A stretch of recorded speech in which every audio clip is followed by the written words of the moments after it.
92.5. Brooke and Jubal's second date update. The only people that I've ever met on Xbox Live are 13-year-olds who talk to me after they completely own me at whatever game I'm playing. Get off Xbox, old man. You suck. That's why I don't even talk. That hurts a little bit, doesn't it? The guy on the phone today for a second date update, his name is Oscar. He actually met the girl that he wants to call playing Xbox Live. What? Yeah. That's awesome. Hey, what's up, Oscar? How are you? I'm good. How are you guys doing? Good. So how do you meet somebody on Xbox Live that's not like just like a little punk who tells you suck at playing Call of Duty?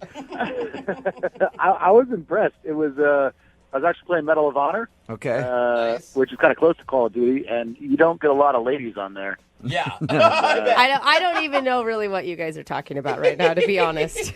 Yeah, I mean, it's you get to play pretty much in tandem. You get to play with other people online. Okay. And but you don't really get to see them much aside from the profile they create. How did you know it was a female? Like, was it just the username popped up? You're like, ooh, that's a cute username. I heard her voice in my headset, and she sounded really cute. And I don't know, Maya sounds like a cute girl's name. Nice. Oh, so you can actually talk to people. I'm sorry, Yeah. I'm kind of an idiot with this stuff. I'm not even kidding. No, Yeah. Everyone has on headsets. You can talk to the team. It's not and just like everything. instant messaging. No, you can no. actually Okay. talk. No, yeah. no. And I refer to myself as a geek, not a nerd. Okay. There's a big difference, apparently. Yeah, geeks can talk to girls. We just like geeky things. Okay. So okay. what kind of geeky things are you into? Oh, I'm into all sorts of geek. I like, obviously video games. Yeah. I like that, and also I like role-playing games, all sorts of stuff. Okay, before we get any further, please tell me you guys actually went on a date and you just talking online on Xbox wasn't what you considered a date.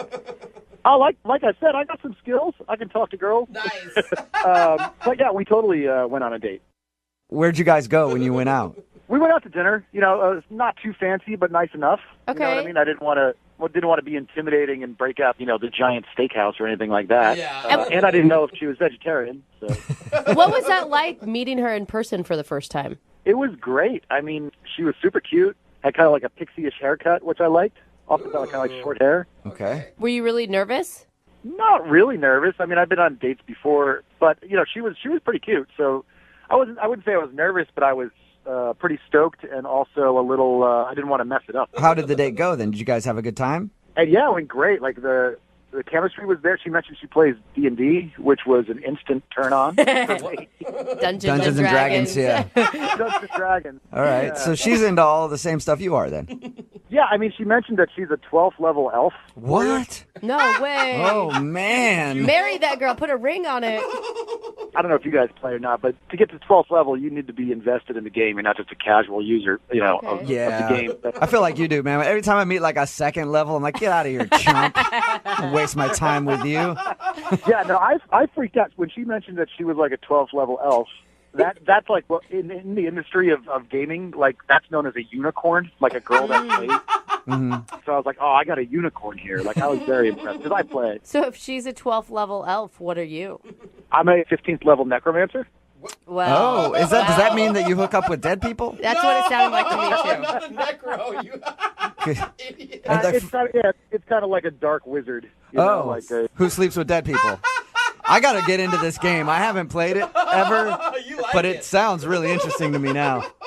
I think you'd like it. It's fun. Did you impress her by telling about your necrophilia? No, there's no sleeping with zombies or anything like that. It's, Okay. but I think she was impressed that I played, and again, the higher level, the more years you've got invested. So Right. I think I impressed her a little bit. You guys sound like a geeky match made in heaven Sounds to me. cute, yeah. It was really good. The conversation flowed pretty well, and we didn't just talk about gaming the whole time. We talked about other stuff, but yeah, I was very comfortable. The part where she said that she's a high-level elf is the part where I felt like I almost blew it because I did freak out a little bit. So how did the date end? Well, she said she had gotten dropped off by a friend, but needed a ride home, which I thought was Oh, that's a good sign.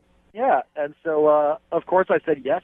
Nice. And, we got to her house and kind of sat in the parking lot for a while, talking for another 10, 15 minutes, and then walked her to the door, and I kind of got the quick hug, which was a little disappointing, a little, I don't know, didn't want to be presumptuous, but I don't know, I was hoping for a little bit more than a hug. Yeah, I thought she set you up for a kiss just because of the ride home and the talk in the car, you know. Yeah, I thought if she wasn't interested, it would have been a quick, okay, this is my stop, out you go. But, you know, we talked there for a while, and I don't know, it just, since then, I kind of feel like I got the brush off a little bit, like she's not online as much.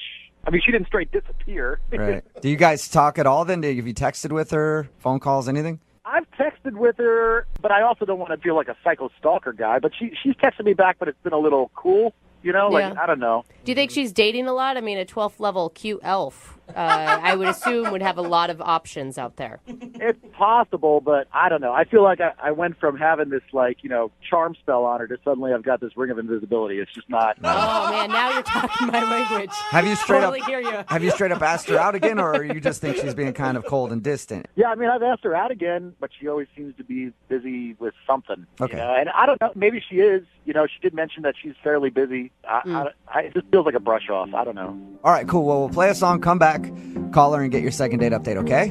Awesome. I appreciate it. All right, man, hang on. Moving 92.5. Brooke and Jubal in the mornings. Second date update. Alas, welcome back to today's second date update, where we're attempting to vanquish the troll of loneliness who has reared his head yet again. On the line, we have Oscar, who is a 15th level necromancer, which I think means he's on an FBI watch list somewhere. And he's going to attempt to contact a fair maiden named Maya, who's a 12th level elf. They met while playing Xbox Live and shared their love of Dungeons and Dragons on their first date, but now she's giving him ye old brush off. And we need to call her and find out why she's not calling him back. You about ready to go, Oscar? Yeah, man. I appreciate it. Thanks. I never asked you in the first part of the second date update, why do you think she's not calling you back? You think it's because you got too excited that she plays Dungeons and Dragons like you? I mean, maybe. Yeah, I could have just come on maybe a little too strong. But again, I don't know. I felt like the chemistry was there. So Yeah, I'm kind of scratching my head. Is there something called too strong when you're talking about Dungeons and Dragons? Oh, yeah, there is. Oh, there is. Oh, okay. Well, Oscar, it has come time for your reckoning. We will get her on the phone and find out if the fair maiden Maya will be seeing your bow staff once and for all. If everything works out right. You know, that's pretty inspiring music. I might actually play today. Get a game in. All right, I'm going to dial her phone number right now and get her on the phone. Here we go. All right.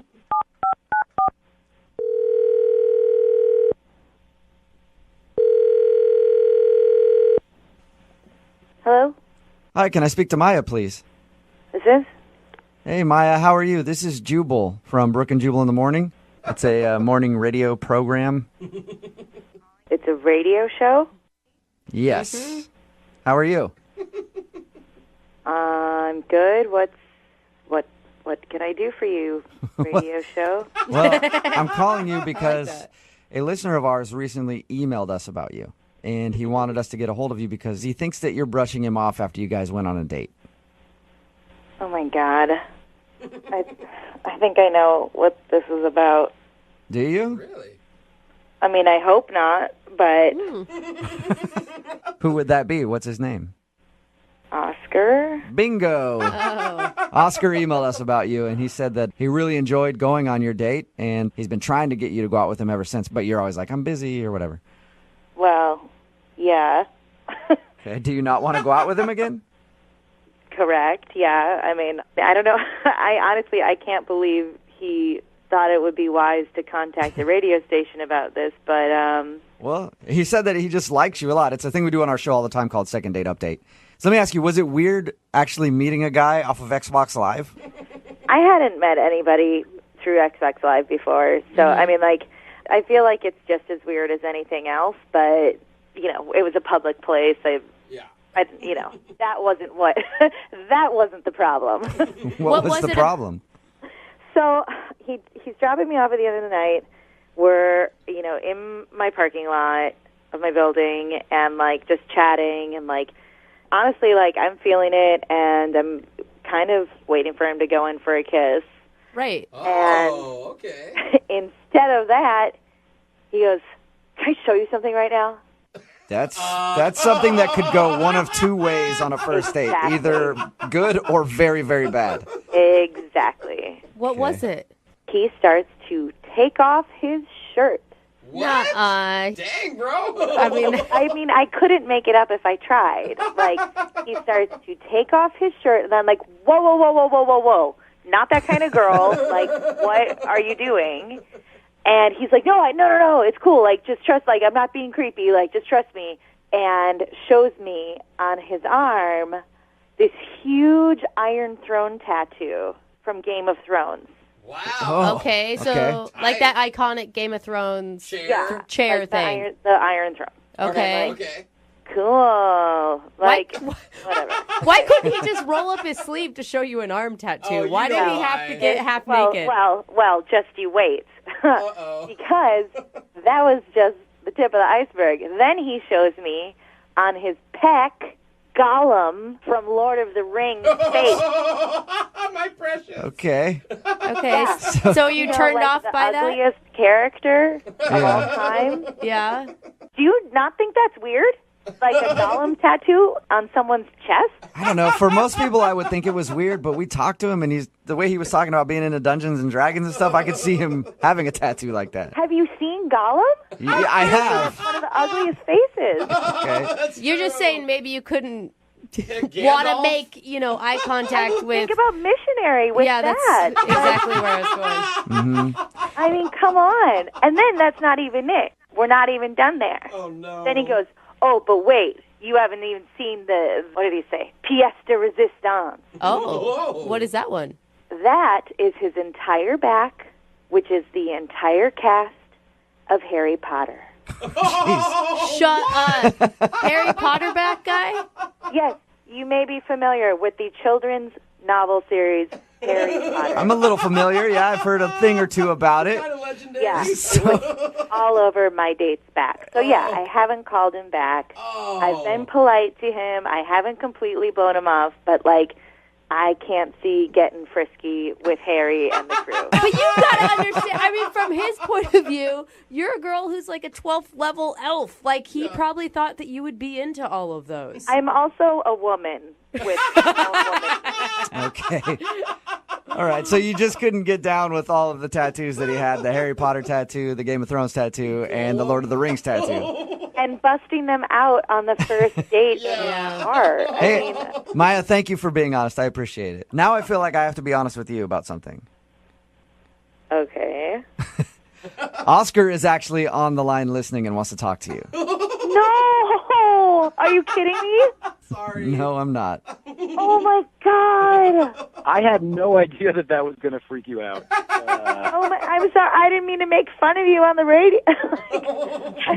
Well, in hindsight, I could see how taking my shirt off in the car could have been weird. In hindsight. Well, and it's not only that. I mean, it's like all the tattoos, like Gollum on your pec. Like, that's a lot. That's a lot. Well, Let's I mean, they're take not him all. on a first date. I do have a lot of tattoos, and I felt like, I don't know, we were having such a good rapport, I thought the Game of Thrones thing might impress you a little bit. I don't know. But I don't have just nerdy ones. I've got like a Thor tattoo, too. That's pretty badass. I like how that's a badass one. It is. Are you feeling insulted, Oscar? I know, like, it seemed like you were No, really. I don't know. The implication that the Harry Potter thing was creepy is a little weird to me because we discussed the books, so I thought you'd be a little more. That I mean, a lot of like time. reading the books and enjoying the books is different than like permanently putting the characters of the books on your body. Yeah. I mean, I thought you'd think that my dedication to all the stuff that we liked would be a turn on, and it would show you that I'm not just some geeky guy, that I'm man enough to get, tattoos and not just some ogre. I mean, in hindsight, like, busting out the tattoos is probably more of a second or third date move. But No, I don't ever want to see those tattoos again. Oh, Maya. But Maya, you said that you really liked him at one point. I mean, it's only the tattoos that turn you off? It was a weird thing, you guys. You weren't there. Like, the date was cool, and I liked him, but, like, long-term down the road, there's no way I could date a guy with these kind of tattoos for the rest of my life. Why do I get the feeling I'm going to spend my evening researching erase regrettable ruined spells? You know, I don't really meet people like you, especially on Xbox Live, and so, I mean, if I got rid of the Gollum one, would that be, you know? Are you actually thinking of? Would that make a difference to you, or you know? I mean, I really, like, we only went out one time, and I don't think you should change who you are for that. Okay.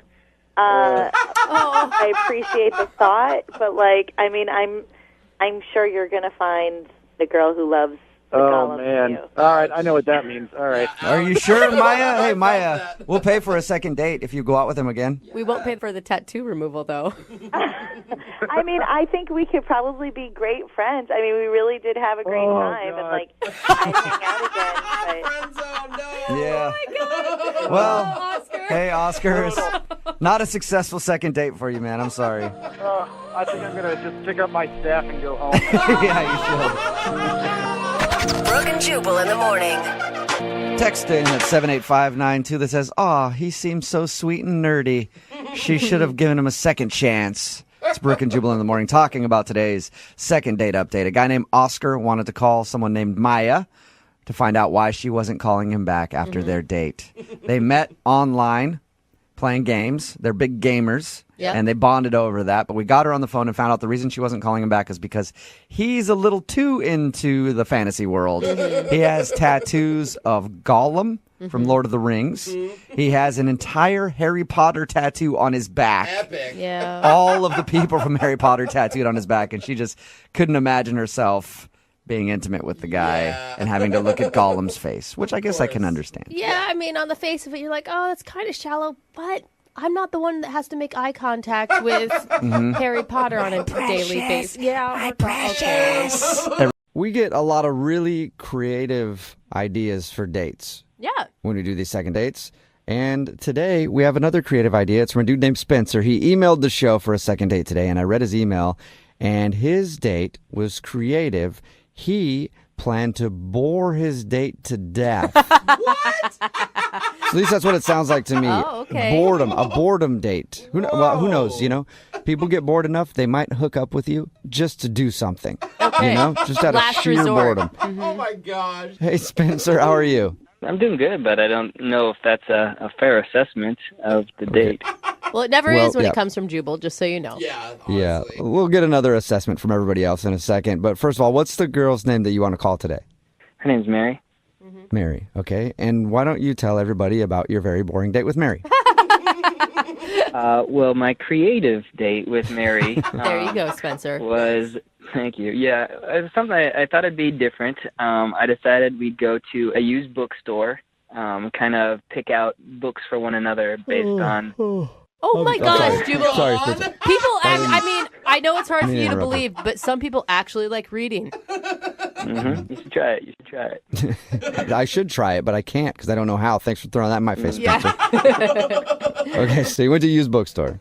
Yeah, I feel like you can tell a lot about a person based on the kind of books they read. So I figured we could, pick out a book for one another. No, but that can be a lot of pressure on a first date because you want to come off smart, right? So you don't want to go and pick out what you've actually been reading. I mean, I just wanted it to be kind of something fun. I didn't necessarily think it had to be pick a book that's going to change my life or Okay. anything like that, Okay. You took the pressure off. It was lighthearted. Yeah. And the idea was to pick out books for each other. So you gave her Getting Naked for Dummies, and she gave you what? She actually gave me the Kama Sutra. What? For real? That's the book she gave you? No. Oh, okay. Not the real one. That's awesome. What'd you end up picking out? I ended up picking out the book Think and Grow Rich by Napoleon Hill. Okay. It's all really about mindset, how you carry yourself and how your mindset can actually lead to success. All right. Okay, so a motivational book. That's cool. Or a self-help book, Yeah. however you want to look at it. Yeah. But still. I mean, it's cool, or it could have been offensive, like, oh, do I look like I need help? Yeah. She didn't act that way. I mean, when she gave it, she's like, oh, cool, this is cool. Yeah. And what'd she pick out for you? She chose the first Twilight book in the series. Yeah, she said it was kind of like, for her, it was kind of a good escape book. She loved the fantasy and everything that was involved with it. And I was like, okay, that's cool. Yeah. I've read it and I agree with her. It's just fun. Yeah, and I was like, it's kind of a counterbalance to my choice. So I thought we'd be a really good match in that way, So did you guys just sit there and read your books and then hug and go home? Like, was that... No, there was a kiss and then we left. No, I'm just kidding. We actually, I'm just kidding. We actually went, afterwards we took our books, we went to a little cafe, had some food. We kind of talked about our books and got to know each other a little bit more. So it's like an impromptu book club with Spencer and Mary. It was good conversation, I'll tell you that. Well, and it's a pretty smart first date because it's an easy follow-up for a second date. Like, you have a reason to contact her other than just asking her out. Well, that was the plan until what happened at the end of the date. Uh-oh. And what happened? Well, everything was going great. Things were kind of winding down. Mary said she had to go. She said she had a great time. She gave me a hug and said, look forward to getting together again soon. And then she left, and then I kind of looked over where she was sitting. I realized she had left her book there. I was like, oh crap. No. That kind of defeats the whole follow-up thing. So I just grabbed her book, and I tried to run outside to see if I could catch her before, she had gone. But Was it raining? Was it raining when that happened? It wasn't raining at the time, no. Wait, is that your... Okay. Yeah, in my mind, I pictured you running out in the rain after her with her book and then standing there as the Just rain. screaming her name. Yeah. It's very romantic, both of you. Wow, Jubal. No, that's not what happened. She was gone. It was like the waiter thought I was trying to leave without paying the bill, so they started getting all weird on me at the restaurant. I mean, I went back in and paid it, but it just like a big scene had been created at that point. Yeah. So it just got a little weird at the end of the date, and then I tried to reach out to her via text, and I haven't heard anything back. And have you texted her like, hey, I got your book? Yeah, I was like, hey, I got your book. Love to come bring it to you. Nothing. So, Spencer, why do you think she's not calling you back?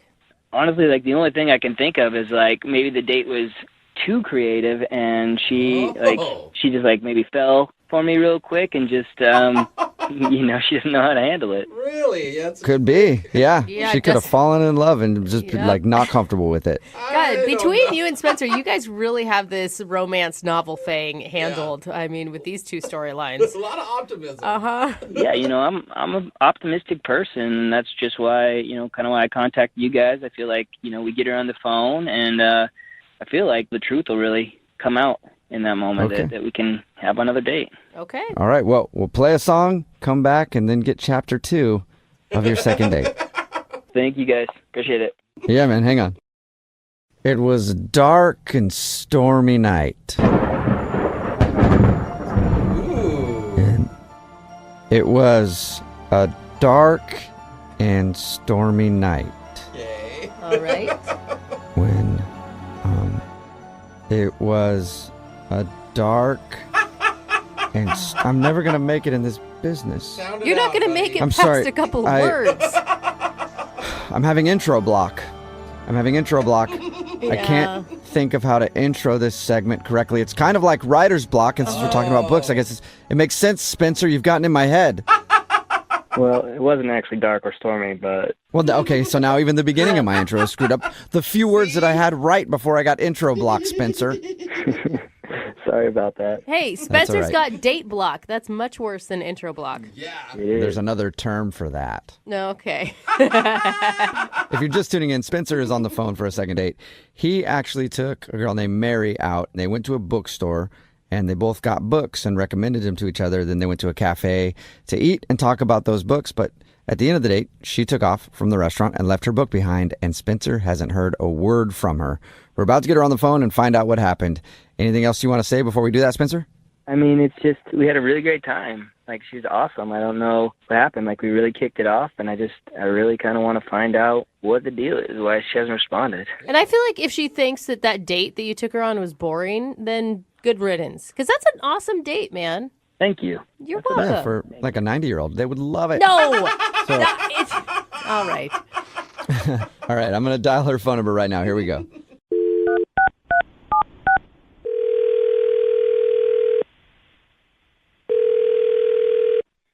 Hello? Hi, can I speak to Mary? Speaking. May I ask who's calling? Yes, you may. Thank you for asking, Mary. My name is Jubal from Brooke and Jubal in the Morning. It's a radio show.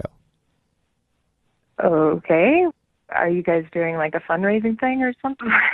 Well, I do have a awesome. GoFundMe that I'm going to ask you to donate to later, but it's some personal stuff. No, the reason I'm calling you is because we do a segment on our show. It's called The Second Date. What does that entail exactly? Well, that's where if you go out on a date with somebody and then you end up not calling them back after, they email us to get you on the phone and find out what happened. Oh, geez. Okay. So we got an email the other day from a dude named Spencer. Yeah, I remember Spencer. He contacted you guys? Yeah, and he told us all about your date, how he took you to a used bookstore and you guys bought books for each other and then went to eat and talk about the books, and then you left and ran out of his life for good. Okay. Seems a little dramatic the way you put it, but Well, yeah. you know, when someone realizes that the love of their life has Oh walked my out the door gosh, and never to come Jubal. back, it could be a little dramatic, Mary. That is not what he said, Mary, just for the record. That is Jubal's words, not Spencer's. Okay, thank goodness. That's a little extreme. Yeah. Yeah, no. Yeah. He just He said didn't he say had that. a nice time. Yeah, he told us about your date, said he enjoyed it, is wondering why you're not calling him back. Okay, gotcha. Well, I don't really know what to say. Okay, was it about the book, maybe? He said that he picked out a book for you called Think and Grow Rich. No, I love the fact that he gave me that book. I mean, that's not the kind of thing I really read, like self-improvement kind of stuff. Okay. He also said that you gave him the book Twilight. Did he, make fun of it or something? What, are you saying he was making fun of it? Like, did he? No. I'm asking because, I'm asking if maybe he made fun of the book that you chose. Well, You not chose in front of Twilight. me, but if he said something to you, I mean, No, he didn't say anything. He said it was a fun escapism book. okay. But so, wait, if you liked the book thing, then why did you leave your book behind? I mean, I forgot it. I didn't mean to leave it behind. I just forgot. Okay, so that wasn't on purpose because... No, not at all. I mean, I'd actually be interested in picking it up again because it looks kind of interesting to me. Oh. Well, I know where you can get it. I think he still has it. Well, it wasn't about the books. Well, can you tell us what it is then? Because he's really curious. Well, we're talking at the cafe, and it was great. I felt like we really got along, and we were just, really similar across the board, just, the same person in a lot of ways. And I was thinking that, and then the waitress came over, and she took our IDs for our drinks, and we have the exact same birthday. Cool. That's awesome. Wow. Well, no, it's not. It's not awesome. It actually, that was it for me, and because that's not okay. Why is that not okay? What? Well, lots of reasons. I mean, the main one is, it's not fair to either of us to have to share our birthdays. Can you imagine being in a couple with somebody who has the exact same birthday as you and you never get to fully actually celebrate your birthday? Okay. Wait, what? I think it would be great because it means I wouldn't have to remember when their birthday was, but that's just me being lazy. So, wait. So you don't want to share your birthday so much so that you don't want to date him again? I don't want to share my birthday. I don't want him to have to share his birthday. I mean, think about it. We'd have to, which family are we spending this with?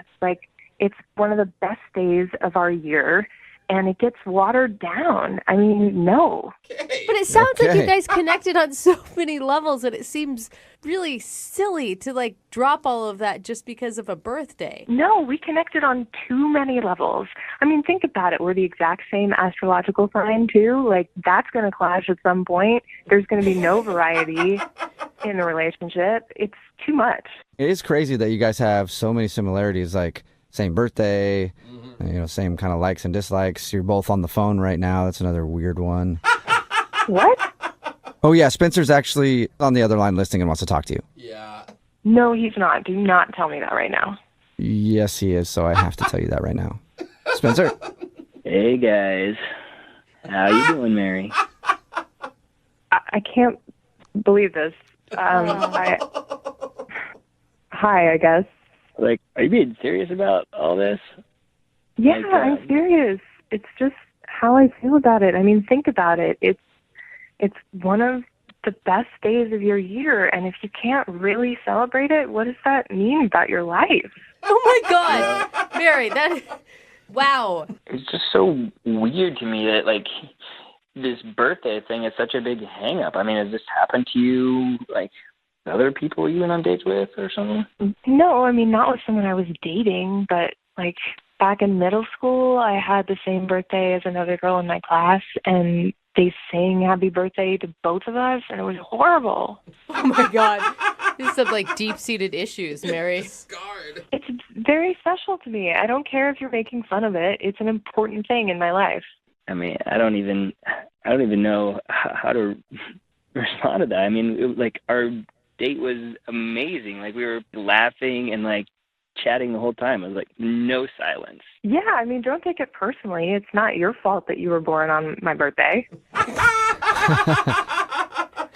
Oh my God. Spencer, this is a tough one because there's really not much you can do. You were born on the day you were born on, and it sounds like it's a deal breaker. You know what?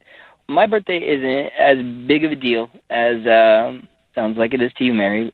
What if I, like, change my birthday? I mean, I know I can't do it legally, but, like, you know, what if I, like, I don't know, change it on Facebook and just start telling people it's a different day and, like, celebrate it, I don't know, like a couple of months later or something. Whoa. Hey, I don't want you to change your birthday for me. I want you to be who you are and get to celebrate on your day. And, you know, I get that was a really nice thing for you to say, Spencer, but I don't feel comfortable with that. Regardless of whether or not I celebrate my birthday on my actual birthday or any other day, I'm still going to be the same guy. I'm completely okay just celebrating you. Aww, Mary, that's sweet. it. I mean, that's a huge thing, I feel like, because most people would judge, you know, your whole birthday hang-up as a little crazy. And he's, like, open to it, man. I don't know if it's a little crazy. I think there's a lot of people out there that wouldn't want to share their birthday. Okay, selfish, whatever you want to call it. That's fine, too, Mary. I don't think it's selfish. I'm just being honest. Okay. But I do appreciate Spencer's reaction. Yeah. Okay. Well, would you want to go out with him on a second date? We will pay for it. Spencer, are you serious? Are you really going to change this for me and change your birthday? Whoa. Yeah, it's not a problem for me. I'm totally down. Oh, really? You don't see this as a red flag at all, Spencer? You know, you go on a number of dates, and finally you meet someone that you, like, connect with on pretty much every level except for the birthday thing. Like, it's fine. It's really fine. Okay. Okay, that's so awesome. Mary Spencer said he will change his birthday for you. Oh my God. Will you go out with him again? Yeah, let's do it. Thank you. Hey, awesome. Okay. Congratulations, Spencer. You got your second date. Thank you, guys. Yeah, and now you have to figure out a date for your birthday. I have a few dates that I could suggest. You could do December 25th, January 1st, February 14th. That would be a fun one. Second date update. We got a guy on the phone for a second date update today, and I really don't know much about him, but from what I could tell from reading his email, he's definitely a guy. Okay, that's good, Jeffrey. Very observant. We're starting somewhere. He's male. That's the same thing. He has a Y chromosome somewhere in his DNA. Again. Not sure where. You lost me there. You've learned one thing. In short, he's a dude. Okay. Michael, would you say my breakdown of you is accurate?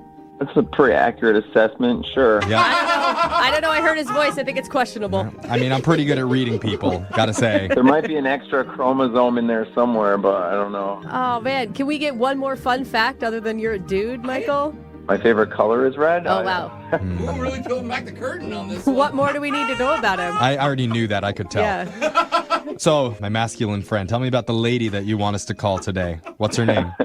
So her name is Rebecca, and No, I'm guessing, hold on, I'm just going to guess that she's a girl. You already said that. Am I right? Oh, my God. You have a gift, my man. Where'd you meet Rebecca? so I met Rebecca in the elevator at my office building. Ooh, Cool. that's a bold move. Do you work there? Is that where you work? Okay, I'm getting a stop it, reading. Jeffrey. I'm sorry, I can't stop it from coming in. I mean, that's a short elevator ride to meet somebody and really connect with someone. How did that happen? Well, it was a strange situation. She walked into the elevator I was in, talking on her phone, and she was telling her friend, she's like, I have to go. There's a cute guy in the elevator. What? Whoa, that's bold. Dude, good move, Rebecca. That's so cool. Yeah, she was probably even faking that phone call.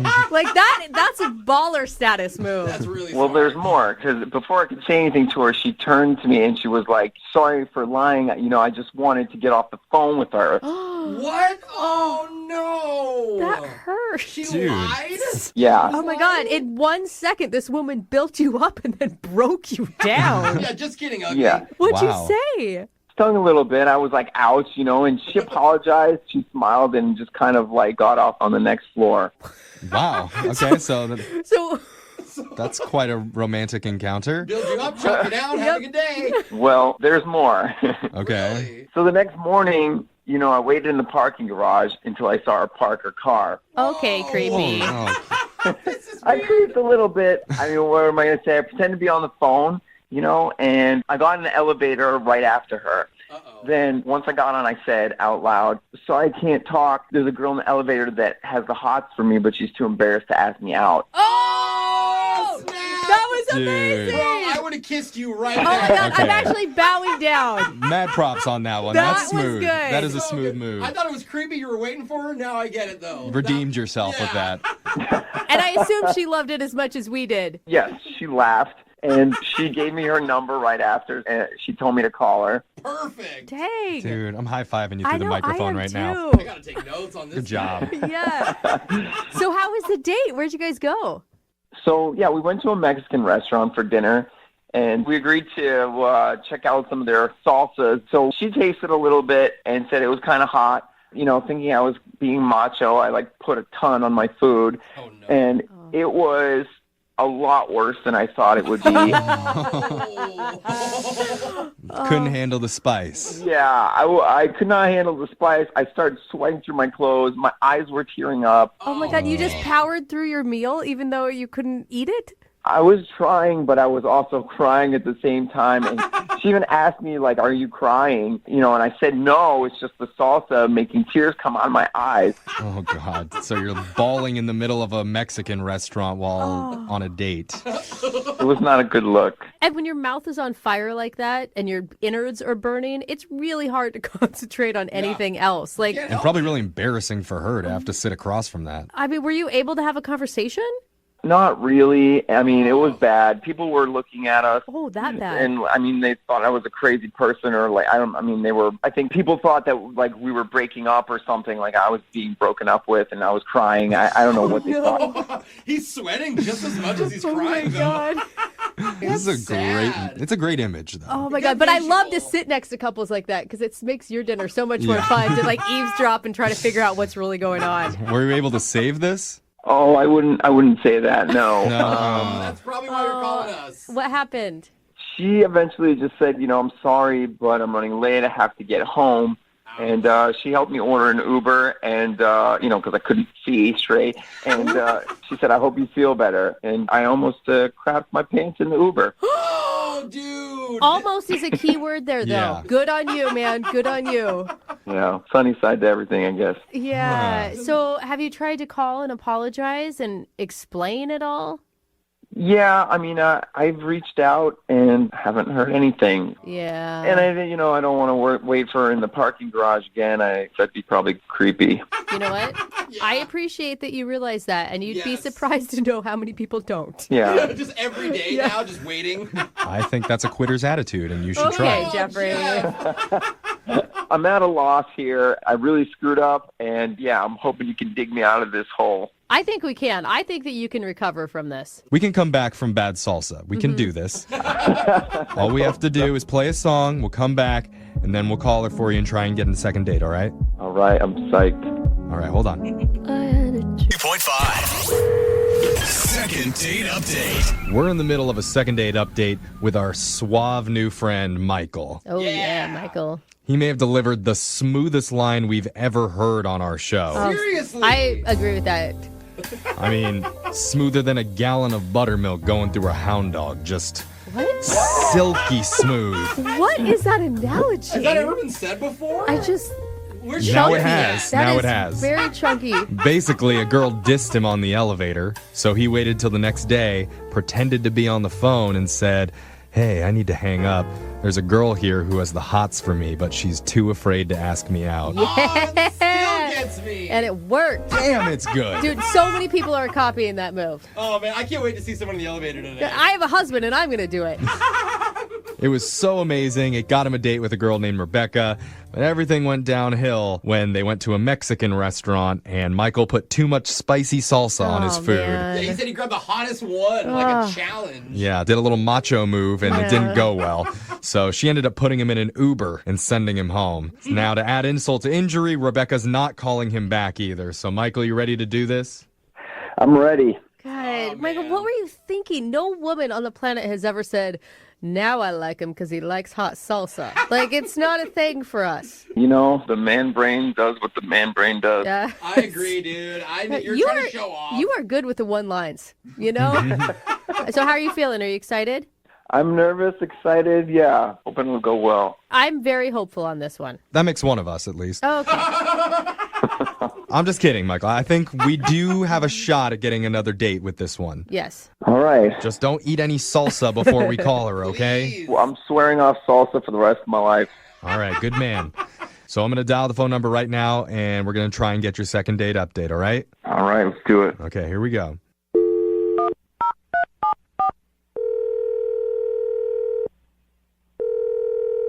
Hello? Hi, can I speak to Rebecca, please? This is Rebecca. Who's calling? Hi, Rebecca. My name's young Jeffrey. I work on the radio. Oh, okay. Are you sure you have the right Rebecca? I'm pretty sure. Hi, Rebecca. Oh, it's Minnie. Okay. It's a whole radio show calling you. Okay. Can I ask how you got my number? No, you may not. Yes, that is a great question, That's Rebecca. very rude, and I don't appreciate that. We will answer. If you must know, we're calling on behalf of our friend named Michael. Okay. Okay, this is really weird. Yeah, we know. Do you know a Michael? Could you think of a Michael that we're talking about? Yeah, I mean, I know a couple Michaels. I have a coworker named Michael. Okay, well, I don't know which Michael this is, but you went on a date with this Michael recently to a Mexican restaurant. Is that narrow it down? Yeah. Okay. She's like, no, actually, I went out with all the last Michaels, all of them, 1 week. So Michael wants to know why you're not calling him back after your date, because he says he had a good time, even though he knows he may have messed things up, literally, a little bit. Oh, man. I'm sure he's embarrassed about that. Oh. It was a funny date. I've never had that situation on a date. And you're talking about the situation as in the hot salsa that he ate when he was sweating profusely and everyone was staring at you guys. And crying. Oh, yeah, they're crying. Yeah, I forgot about that. Don't forget the tears. The tears are crucial. That poor man. What were you thinking? Did you feel so bad for him? Yeah, I mean, it was pretty funny, actually, but... Yeah, but also kind of a turnoff, it sounds like. Yeah. Oh, I mean, the only turnoff really was I had just as much of the same sauce on my food, and it didn't affect me at all. Oh, really? You know, those Michaels, they could be sensitive little flowers, can't they? But that's a reason not to go out with someone, right? I mean, yeah, you're absolutely right. I was going to call him again. That was really my plan. Then what happened to that plan? Yeah, why aren't you calling him? This is going to sound weird. Okay. Something kind of, I don't want to say traumatic and be dramatic, but something kind of happened that made me, I don't know if I can go out with him again. What? Whoa. That sounds juicy. I'm sorry, but did we miss something? Like, he told us about the date. Yeah. So nothing happened on the date. This is really just, I'll just explain. I thought he was pretty cute, even though he was crying. And I was going to call him the next day when I woke up. But, you know, in the morning, you watch the news while you're getting ready for work and all that. I mean, maybe if you're a senior citizen, you wake up and watch the news, but most of us don't. Check social media. Yeah. Okay. Okay, well, I still watch the news. Oh, okay. Well, sorry. Didn't mean to offend. Just kidding. Yeah, we all watch the news in the morning, okay? So what happened when you watched the news? So I saw this segment, and they had a sketch image of a rapist that they were looking for, who looks just like Michael. No. Oh, my gosh. You saw a police sketch that you think is Michael? Yeah, and it rattled me, and I was too afraid to text him back. Yeah. Whoa, okay. Yeah, I Wait. can understand that. Like, what were the features that made you believe it was him? Oh, I mean, it looked just like him. Like the facial hair was cut the same like face shape, the eyes. It just was really uncanny. Wait, do you think you should be calling the authorities like that uncanny, or you just don't want to go out with him again? Well, I did do that. You called police? I called the police tip line and told them about Michael. Oh my God. I don't know that we should be doing this right now. But what if he's not? Well, they called me back, and it turns out they caught the actual guy, which is great, and it wasn't Michael. See? But now... Oh, wait, it wasn't him? No. Oh, that was a big roller coaster you just took us on. So just imagine how I felt. I went on the date with this guy who, for several hours, I definitely thought was this guy the police were looking for. Oh my God. Yeah, that must have been really weird, but it's not him. Yeah. No, they caught the guy. But the thing is, it's like I can't get this image of the sketch out of my head. It's not him, but you're not going out with him just because you thought it was him for a second? Okay, so you know when a song reminds you of your ex and then you can't listen to the song anymore? You know, like when a police sketch reminds you of a rapist and then you can't see that. What? No, I don't think that that's fair. I mean, he's not the guy, but he is on the phone right now and wants to talk to you about it. Uh-oh. What do you mean he's on the phone? Well, I mean, this probably doesn't help his, not being creepy case, but he's been on the other line listening this whole time and wants to talk to you. What? Yeah, Michael, you there? Oh, my God. Hi, it's Michael. No. Why you say it like that, Michael. dog? Oh my God, Michael. Come in with a different voice, man. I'm sorry. I'm just kind of taking it all in. Oh my God, that is the worst doppelganger that anybody could ever have. You know? Like, Michael, that sucks. That's just so strange. You called the police on me. I'm not a rapist. That's a That's good thing to good. say. It's a very good start. Let's just put that out there. All right. I've never done rape, none at all. Oh, God. It's not like a drug. Like, you don't just Oh my God. Okay. Glad he doesn't It's even know how to fine. say it. You guys, do you hear him? Yeah, Rebecca, he's not the person that committed this crime, so you shouldn't be afraid of him. Did he tell you guys how we met? If I look back at it, I'm like, oh, we kind of met in a creepy way. He has this creepy voice on the phone. Okay, but none of that matters because the only thing that matters is that he is not the person that you saw the police sketch of. And That's a how is fact. running into somebody on an elevator at work creepy? Yeah, it wasn't like an abandoned elevator or something at night. You guys are giving me a really hard time, and I feel bad. I just was trying to be a good citizen, and I was nervous. I think, honestly, Rebecca, I think we all support your decision to call the police. I think that should always be something that you do. Good on you for protecting yourself. But when they tell you that you were wrong, that it wasn't him, then you also have to kind of laugh at yourself and be like, wow, thank God, you know? Yeah. Like you had a good feeling about this guy in the beginning, right? You said yourself that you were going to call him back that morning. It's just the sketch looks so much like him. I'm not sure I can get it out of my head. What if I send you 4 new pictures that look nothing like that guy? Is that really the best idea you could come up with, Michael? Yeah. Something. I mean, other than going out with me again, that's really what's going to diffuse this whole rapist persona thing that's been impressed upon me. No, I have a better idea. I think you have no other choice but to get some facial reconstructive surgery, dye your hair, maybe wear some colored contacts so you don't look like the sketch anymore. Maybe shave You your willing to face. do that? I could trim my facial hair a little bit until this whole thing blows over, See, maybe. there we go. That actually might help. Okay, I mean, okay, Rebecca's coming around on the idea. Honestly, he sounds genuine. I mean, the man can't even handle hot salsa. He's just a delicate little man. I could just Yeah. bring salsa to protect me. That's all you need. Yeah, there you go. Boom. All right, well, good. So if you're willing to do this, Rebecca, we'll pay for a second date with you and Michael. Michael, are you sure you're okay with shaving your facial hair and maybe even getting a haircut? She was serious. It's Does not, it it's look not like a that problem. I was thinking about getting a new do anyway. There you go. Look at that. I mean, yeah, who wants to look like a rapist anyway? Maybe it's time. No one. Yeah.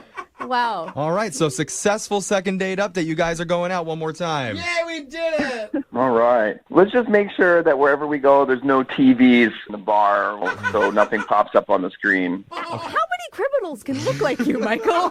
He's a guy named Mike. You got- Look alike. You never know. You got to play it safe, Mike. Moving 92.5. Brooke and Jubal's second date update.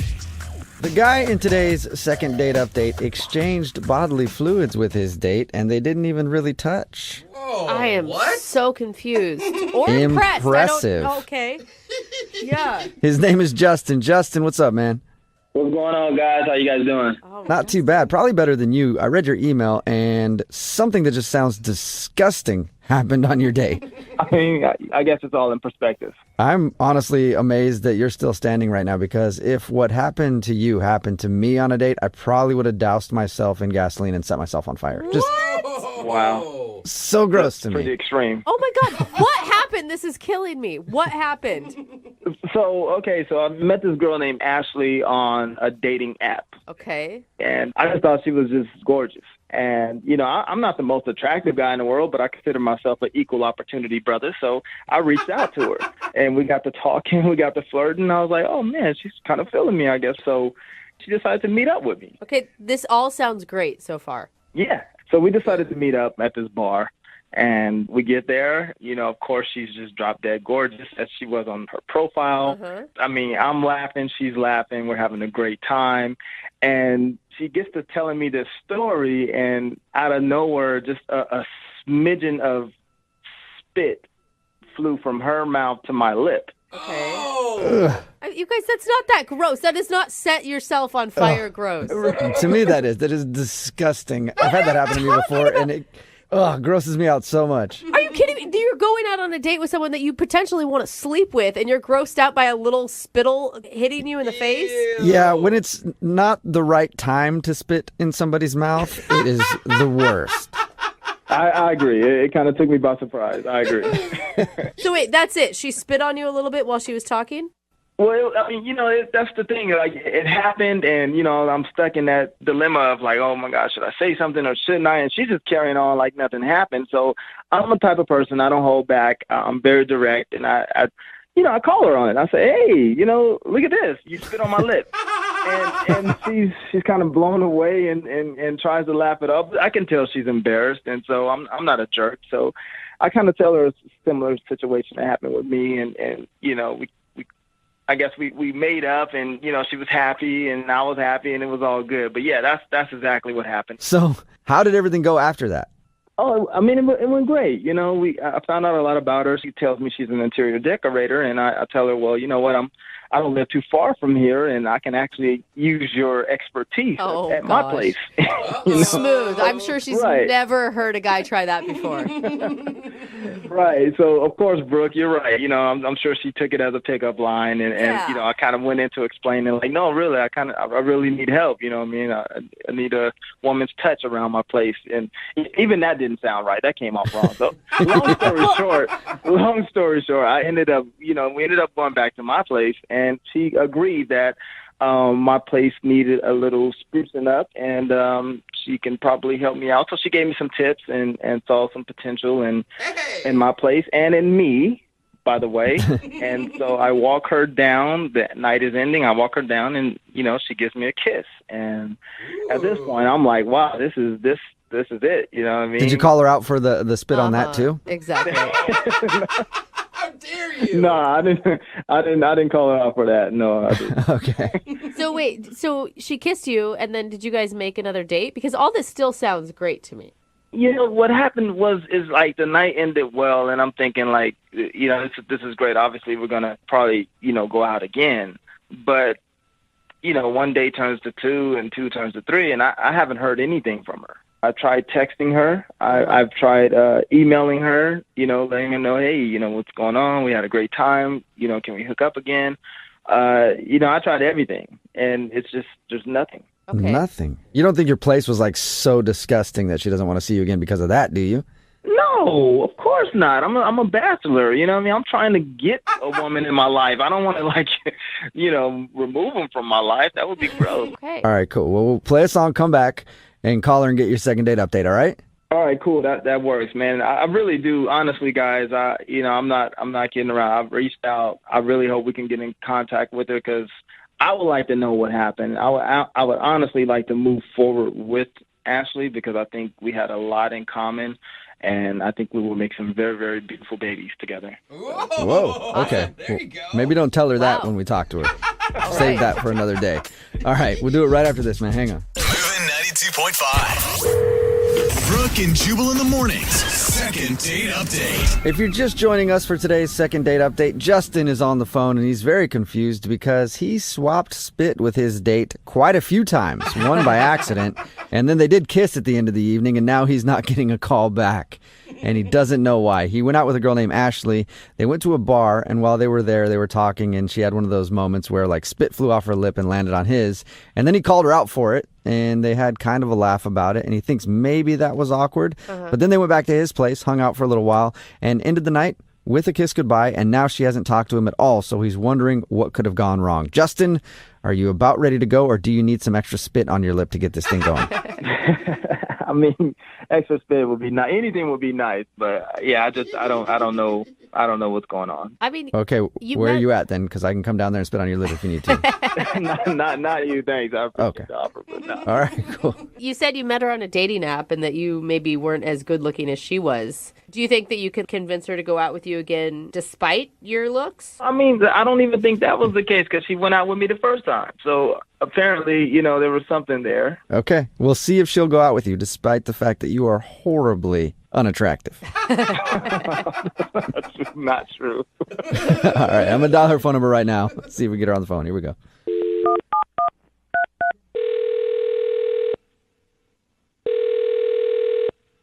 Hello. Hi, can I speak to Ashley, please? This is she. Hey, Ashley, how are you? This is Jubal from Brooke and Jubal in the Morning. Brooke and Jubal in the Morning? It's a radio show called Brooke and Jubal in the Morning. My name is Jubal. Hi. Hi. Hi. Have you ever heard of the show before? I've heard of you guys. I don't listen as much, but... Okay. Yeah. Well, that's cool. Maybe you'll listen more after today since we actually get to talk to you on the phone. We actually are calling you today because we got an email about you from one of our listeners. Oh, my goodness. It's a dude named Justin that you went out on a date with. What? I can't tell. Was that a good what or a bad what? And that was a creepy what? Yeah, I understand how that could come off kind of creepy, but we do a segment on the show called the Second Date Update. So Justin emailed us about you because he really likes spending time with you, but now you're not calling him back. Oh, my goodness. I can't even believe he did that or we're even doing this. Really? Yeah. He said some really nice things about you. Okay. One, he said you were drop dead gorgeous. Okay. Did you not get that vibe from him that he thought you were gorgeous? I mean, I get that he was into me, and, I was into him too at first. Then it just, I don't even know if I want to talk about it. It's crazy. It's almost crazy weird. Like, just, I don't know. You have to tell us because he told us that you guys kissed at the end of the date. Like, everything that he said about the date sounds perfect. So, yeah, the kiss was nice. But afterwards, I just had this unsettling feeling because we were kind of emailing. So he emailed me, and, it was a nice email, but the attachment to it is what freaked me completely out. Oh, no. Uh-oh. Did he send you All I can think of is like a picture attachment of something that you probably didn't want to be seeing. Yeah, it's actually worse than what you're thinking. How? How could it be worse? Because we're all thinking the same thing.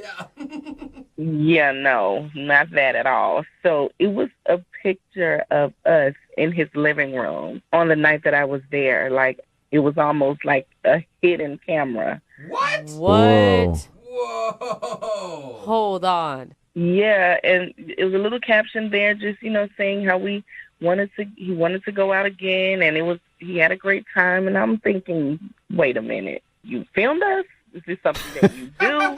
Wait, and you're like, this isn't like a selfie. I'm just totally being clear here. This is not a selfie. We took no pictures together. There shouldn't have been a picture of us, period. Whoa. So you That think he is had like creepy. some sort of camera in his living room filming you guys? Yes, exactly. And it totally freaked me out. I didn't know what to do. It made me nervous. I was done after that. What do you mean freaked you out? Wait, Ashley, are you kidding me? this is Justin. Okay, wait, what is going on here? What is this? Well, that's Justin who's on the other line listening to this conversation, and apparently he couldn't wait for me to call him in and let you know that he was on the other line. So, yeah, Justin's here. Hey. Wow. Wow, yeah, right? Wow. You see the extent that I go to just to get you on the phone? Oh my God. First of all, hi, how are you doing? I mean, we haven't spoke since we had this amazing date, so... Amazing date, but do you normally do that? Do you take pictures of the woman that you invite into your house and send them to her without her knowing? That's what you think this is. That's not what happened. I mean, I can understand what you mean by being freaked out about that, but that's not what's happening. I just thought it was sweet. No, that is so creepy. How is that crazy? How was it creepy? It was no. Oh, okay. Oh, you guys think that I set her up to get her to my place and to spy into some kind of freaky deaky shades of gray? Yeah, because that's what I think that's exactly what everybody thinks. How did you have a picture of you guys in your living room and there was no cameras in sight? Right. So here's the thing. It was my security camera that I have set up in my apartment. I have several cameras in my apartment for protection, and that's just the thing to do. Everyone does that. So what happened was I reviewed the tape, because I review my tapes and to make sure no one's trying to creep into my place or anything. And I saw there was this very beautiful picture of us that I captured, and I sent it to her just to kind of get her attention. I thought it would be sweet. It's no different than what Hallmark does. What? Oh my God, are you even hearing this? You just don't do that. I don't see anybody that does that. I hear you. It was your security camera, but the nerve of you to send a picture, that's creepy. Nobody does that. First of all, it's not creepy because you're very beautiful, right? And you have your picture on an app, so you put your picture out there for strangers to view you anyway. And it just so happened that we were together. I mean, what's the difference? Justin, there's a huge difference. And who puts security cameras in their living room? Like maybe at your front door to get people like stealing packages or something. But like in your living room, man. Brooke, now I'm sure you have someone has a picture of you somewhere in the universe in their living room right now. That is freaking me out, man. And what happens if you and Ashley would have gotten it on the couch? Then you suddenly have a video of her that you could do whatever with. Like, no wonder Ashley's freaked out. Look, I'm not a pervert. I'm not that dude. I would have deleted that, of course. Yeah, I would have watched it a few times and then deleted it for sure. But no, I'm not that guy. That's not what this is about. I really did have a great time, and I was just trying to get her attention. Yeah, you definitely got my attention with that one. And you keep saying it's a security video, but that was a high quality definition, like camera or something. I don't shortchange my safety, so I definitely go all out for my protection. Yeah, because you need HD quality photos to catch a crook. Well, you want to make sure you can see the curves of their face and their body and everything. I'm with you on that one, Justin. I mean, I get that you guys think it's funny, but if I was that guy, if I was a pervert, why would I be the guy to send you the evidence of my so-called perversion? I mean, why would I send you the picture of it? That doesn't make any sense. Because you're probably stupid.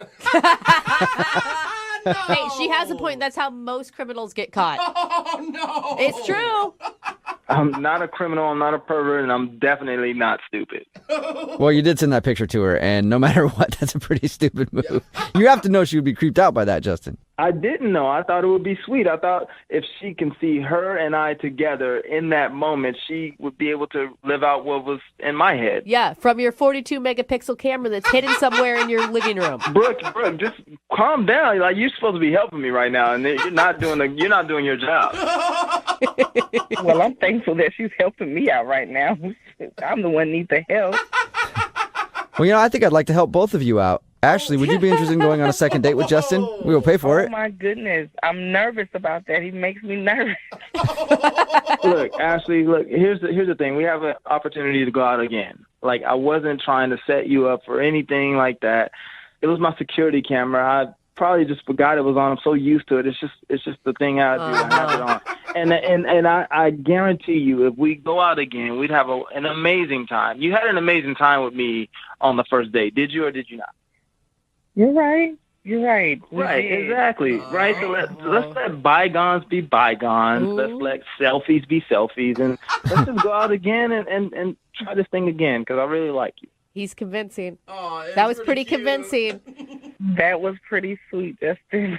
So, what do you think, Ashley? Will you give him another shot? You know, I'm really skeptical about this. Yeah, I mean, I'm really skeptical. However, tentatively, I will say yes. Oh my God! All right. You better be. Congratulations, Justin. You got a tentative date out of the situation.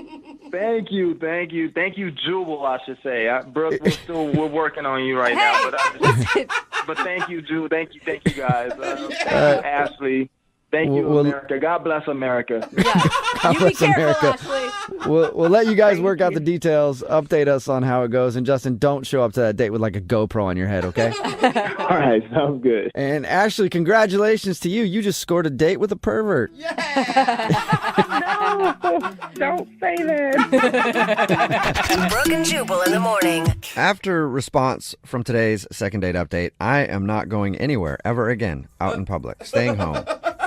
Because apparently people put cameras everywhere. Seriously, man. Whoa. If you missed weird. today's second date update, this dude Justin wanted to call Ashley. She wasn't calling back after their date, and we found out the reason why. The reason why was because after she left his place, they were just hanging out. They didn't really do anything, like, you know, they didn't do that. But they were just hanging out. She left, and then he texted a picture from his security camera of her, and she thought that he was like trying to tape something else, so she didn't call him back. And he was like, dude, it's normal, but that's a security camera I have in there. I thought she looked cute and everything else, and everybody does it. And everybody texting in at 78592 right now says that yes, they have cameras all throughout their home. So I'm not going anywhere. Am I like the only one that isn't monitoring every move in my house? Me too. Oh, good. Way to play it low key. We know you have cameras everywhere now because you're trying to play it off like, oh, I'm the only one that doesn't. Yeah, right. Never going over to your house. All right, I'm wearing a body cam right now. But seriously, everybody texting in has cameras all throughout their house. All right, I guess it's time to just join in and get more cameras. No, like, what are you recording? Like, no one is getting their house broken into that often. Well, but it's for the one time, right? And to him, it's normal. He's like, I'll show you the cameras. I'll show you what I got. It's not like no, I'm being it's creepy. weird, man. And that I still can't. Like, you're reviewing the tapes right after she left. I don't know. You know what I'm saying? I don't know what's weird and what's not weird anymore. But all I know is they did agree to go out again, so he got another date. Well, he did seem sweet. I will give him that for sure. And remember, if you want to do a second date update, all you have to do is email the show, and we will call the person. Moving 92.5. Brooke and Jubal's second date update. Today on the phone for a second date update, we have a guy named Mike. His email said that he doesn't go out on a ton of dates because he's very busy with, quote, personal things. Why do you take that as a bad thing? I have no idea, but I want to find out what these personal things are. What's up, Mike? How are you? Hey, technically my name is Mike, but everyone calls me Mikey, so, you can feel free to do that. Okay. All right. Mikey? What's up, Mikey? Hey, guys, what's up? I listen to your show every day. I think you're so funny. Thank you, man. Appreciate your email. What kind of personal things are you busy with that you can't go out on dates? No, I'd rather not talk about that. What do you mean? Is Jubal right? Is it something sketchy that you're doing on the side? No, I'm just personal. They're personal things. Okay. All right. I don't want to get all up in your business, man. So you went out on a date with a girl named Nadine? Yeah. Okay. And how'd that go? Well, I've been out in a while, and a friend of a friend set me up, and I was like, okay, I should probably go. Yeah. You don't have to go, Mikey. I should probably go. It would be nice. Yeah, you need to socialize yourself, Mikey. This is good. And then I looked her up on social media, and she was actually big, really, really attractive. She was good looking. She had perfect golden brown eyes. They looked like moons. Like her hair was awesome. Like she had I like him a little thicker, and like she had the right shape and everything. Okay. So yeah, I was like kind of pumped, Yeah. So what'd you guys do? Oh, we went out to a restaurant and we ate food, and I ordered a Salisbury steak, and it was like okay. Where'd you go to that Salisbury steak? It was like Denny's? I don't even want to say the name of the place because it was so bad. It was like dry and like stringy, and like it was really it was not good. How are we concentrating on a Salisbury steak right now when we're trying to talk about your date? I know nothing about this girl or how it went that night. Oh, well, she ordered a Reuben sandwich. And No, we're not wondering what food she ordered. Mikey, we're trying to ask you, like, how the date went, not necessarily all the particulars on the food, although I am still interested in Salisbury steak. I don't know where you get that. Oh, my gosh. Okay, on the actual date, we just talked. Like, I don't remember what we were talking about because, she's pretty. There's a lot going on, like, I'm not, you can't really remember a lot because, I was just looking at this girl, kind of nervous. Were you engaged in the conversation, or was she just talking at you and you were just staring blankly back at her? No, it was going good, I think, and I was talking to her about this thing that I do. My friends and I find funny. I told her that I could do cartoon voices. Oh yeah? You pulled that What out kind of of voices do you do, Mikey? I know this. Well, the one that I did for her at the restaurant. Do you guys know Patrick the Starfish on SpongeBob SquarePants? Oh yeah, everybody knows Patrick. Yeah, I was at the table and I did Patrick for her. I was like, "Please pass the salt. I need some more salt on my stuff." Okay, did you preface that with anything, or did you just start going into Patrick? Well, I just thought that she would get what I was doing. It's a good Patrick voice. Why wouldn't she get it? It is a pretty good voice. Did she like it? Did she laugh? I mean, she was like, yeah. I think she liked it. No, You know when people are pretending like they don't like it, but you can tell that they really like it. No, Mikey, no. Did you have a conversation at all after that about how it was Patrick from SpongeBob, or did you guys just move on? Actually, I don't remember if I told her or not. Do you remember anything about this date other than doing the Patrick voice for her? I remember the food. I remember the Salisbury steak and the Reuben. Oh my gosh, Mikey. Where were you on this date? Were you drunk?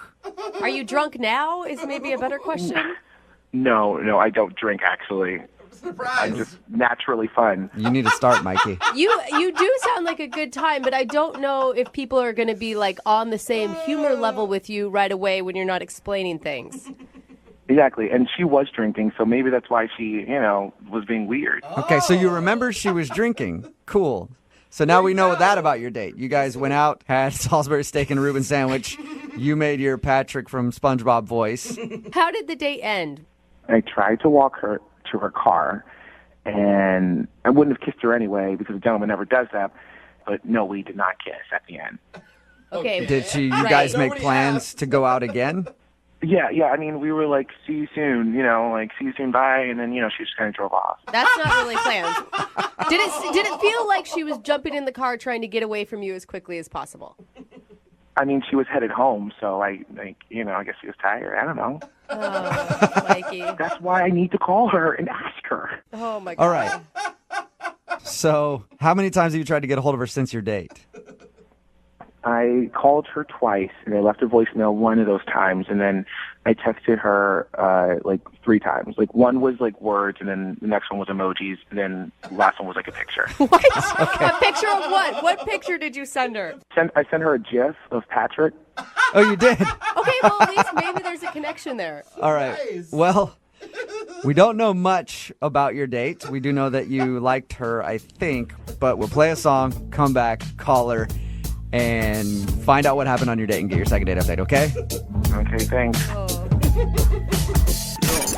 92.5. Brooke and Jubal in the mornings. Second date update. Today's second date update is a special celebrity edition because on the phone we have Patrick from SpongeBob SquarePants, and he's not getting a call back from a girl Nadine, and he's pretty bummed about it.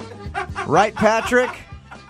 Yeah, Jubal, I'm really sad about it. Oh, my God. Patrick is actually a guy named Mikey.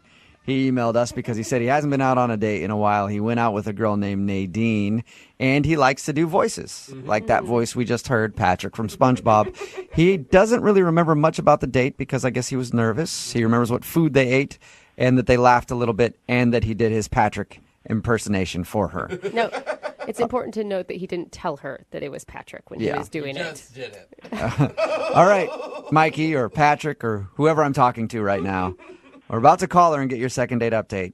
Do you have a feeling that it could possibly be the Patrick voice? It could have been the stringy Salisbury steak. I really don't know, honestly. You know what? Stringy Salisbury steak is a reason that a lot of people don't get a call back. So it's like the number one. Yeah, it really is. All right. I'm going to dial their phone number right now. Okay, thanks, guys. I really appreciate it. You're Thank welcome. All right, here we go.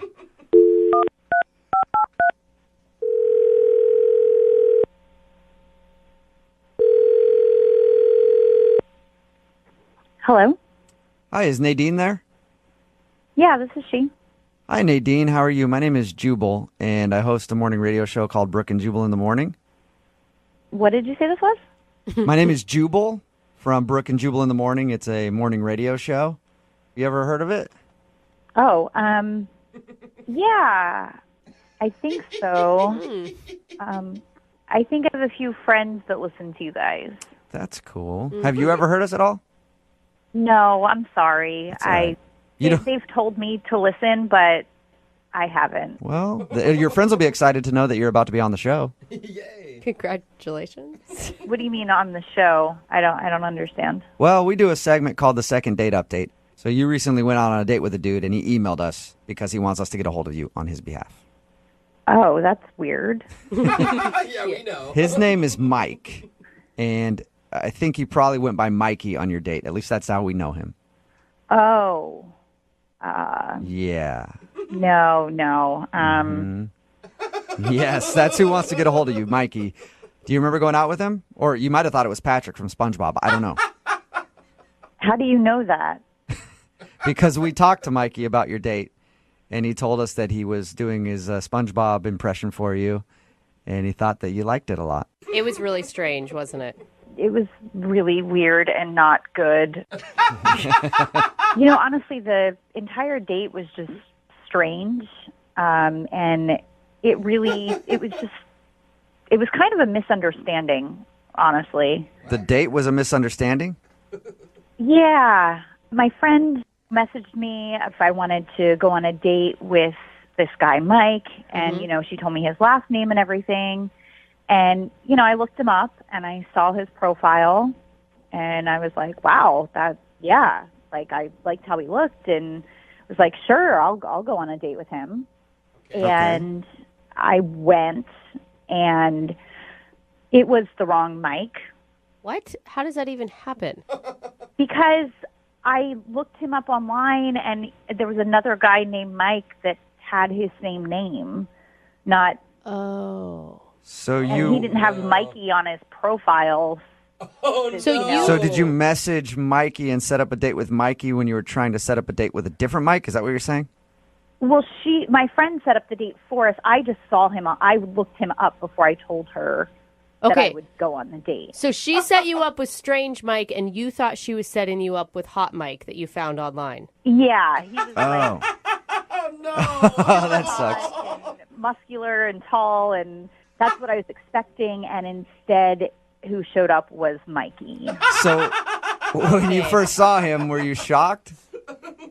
Yeah, but I felt bad. But, I didn't want to be rude. Like, obviously, it was my fault. I, looked at the wrong person. That's not his fault. So I thought I'd give it a chance. But it was honestly, he's the strangest guy I've ever gone on a date with. Really? I mean, we talked to him. He seems like a really fun guy. Really nice. Yeah. He was really lovable. Yeah, but we were sitting at the restaurant and he kept looking out the window. It was kind of like as if someone was watching him. Whoa. And I was like, what are you looking at? And he was like, I'm sorry, just people on the street make me nervous. Oh, just people walking on the street. Minding their business? Oh. Yeah. I just thought it was weird. I wasn't sure if he was like, I didn't think it was real.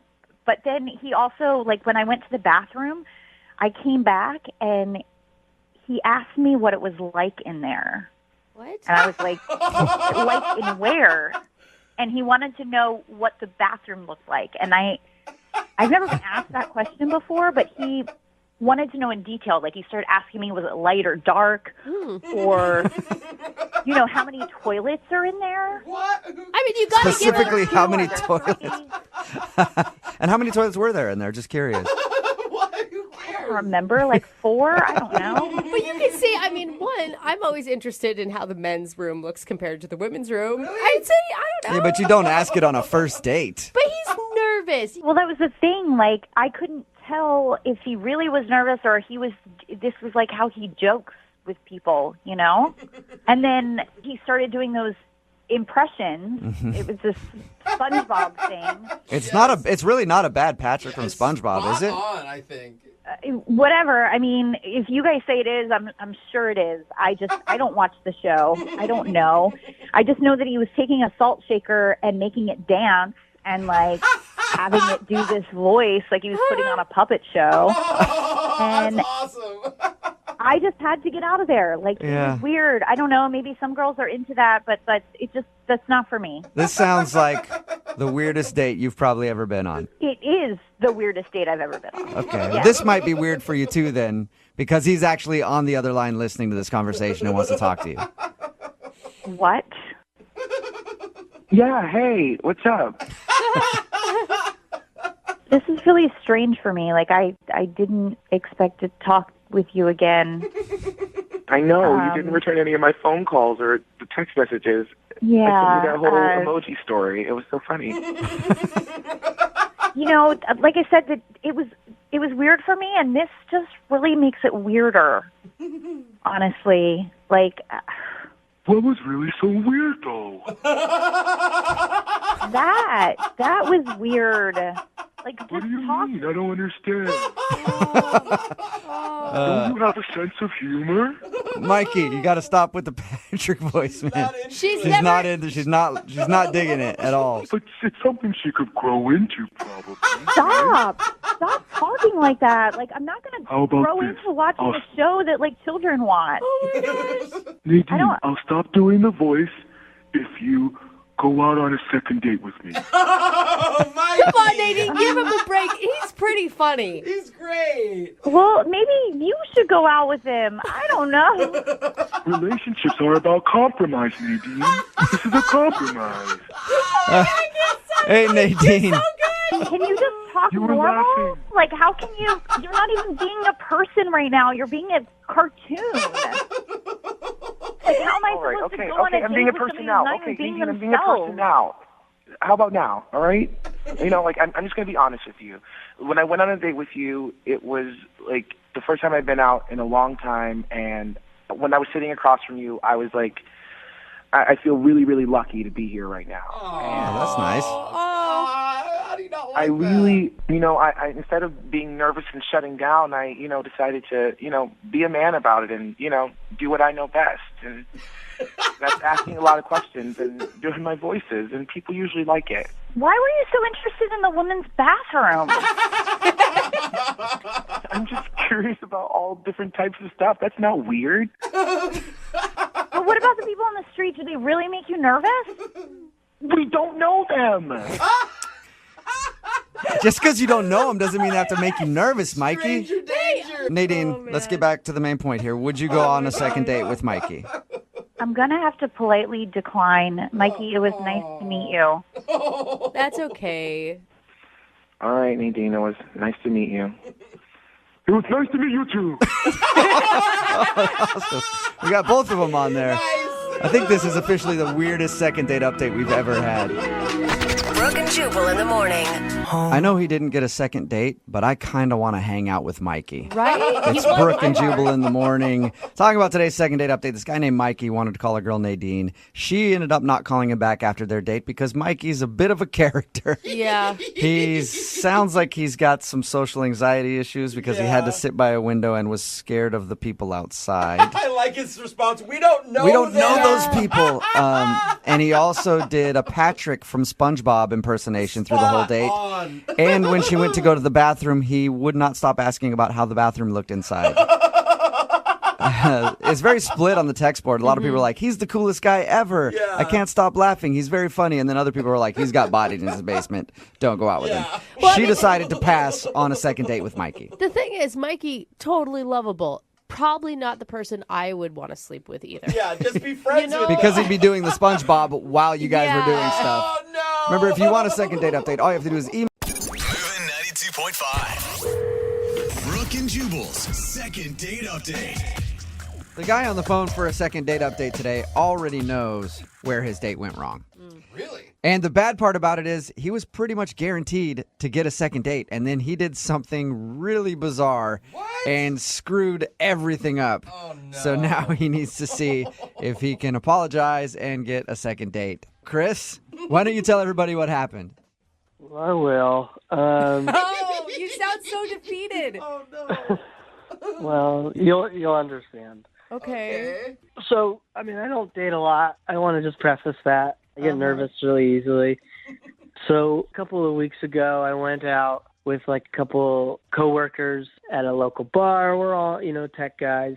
And we were just having a couple of drinks, and it's getting real fun. And they kind of dared me to spot the hottest girl in the bar, and you should go talk to her. It's a good dare. Yeah, classic dare. I was really nervous about it. I just get way too nervous. I don't talk well. You don't sound don't nervous. talk well. You don't sound like a nervous guy at all.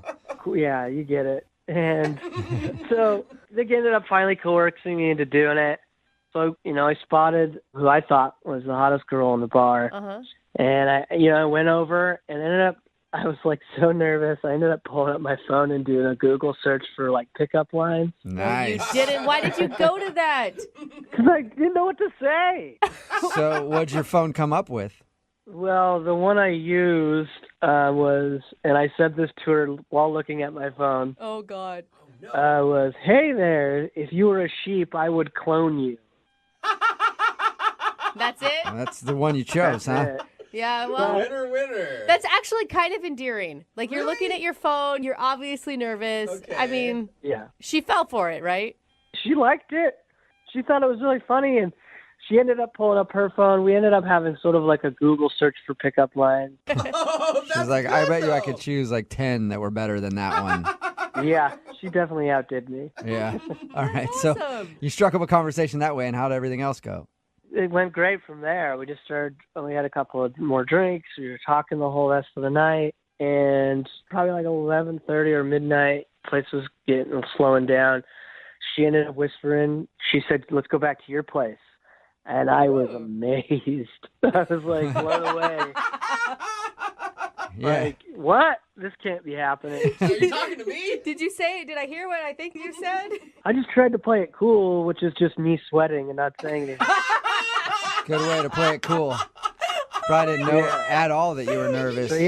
But we ended up going back to my place. Okay. Things were moving in a way where the stuff was definitely going to happen, more than just making out. What? Did you have to Google that too? I probably should have, because next thing I know, she's like, she has to like go into my bedroom and just sort of get ready, kind of get a little more comfortable. And she's like, "Give me a minute, I'll tell you to come in." And so I let her go into my room.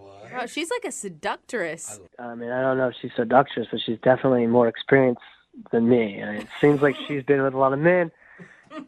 Me, I haven't been on a date for, maybe 2 years before this. Okay. Oh, wow. So I'm sitting in the kitchen waiting for her to kind of like tell me when she's ready, and I start getting nervous again. Right, because she gives you time alone with your own thoughts. That's a horrible thing to do for you. So I started like freaking out, thinking, oh no, she's experienced, I'm not. What do I do? In my head, I get this idea that like I gotta spice it up. I gotta deliver when I walk in this room when she beckons me in. So I start going through my cupboards, and I found my jar of Nutella. Oh, no.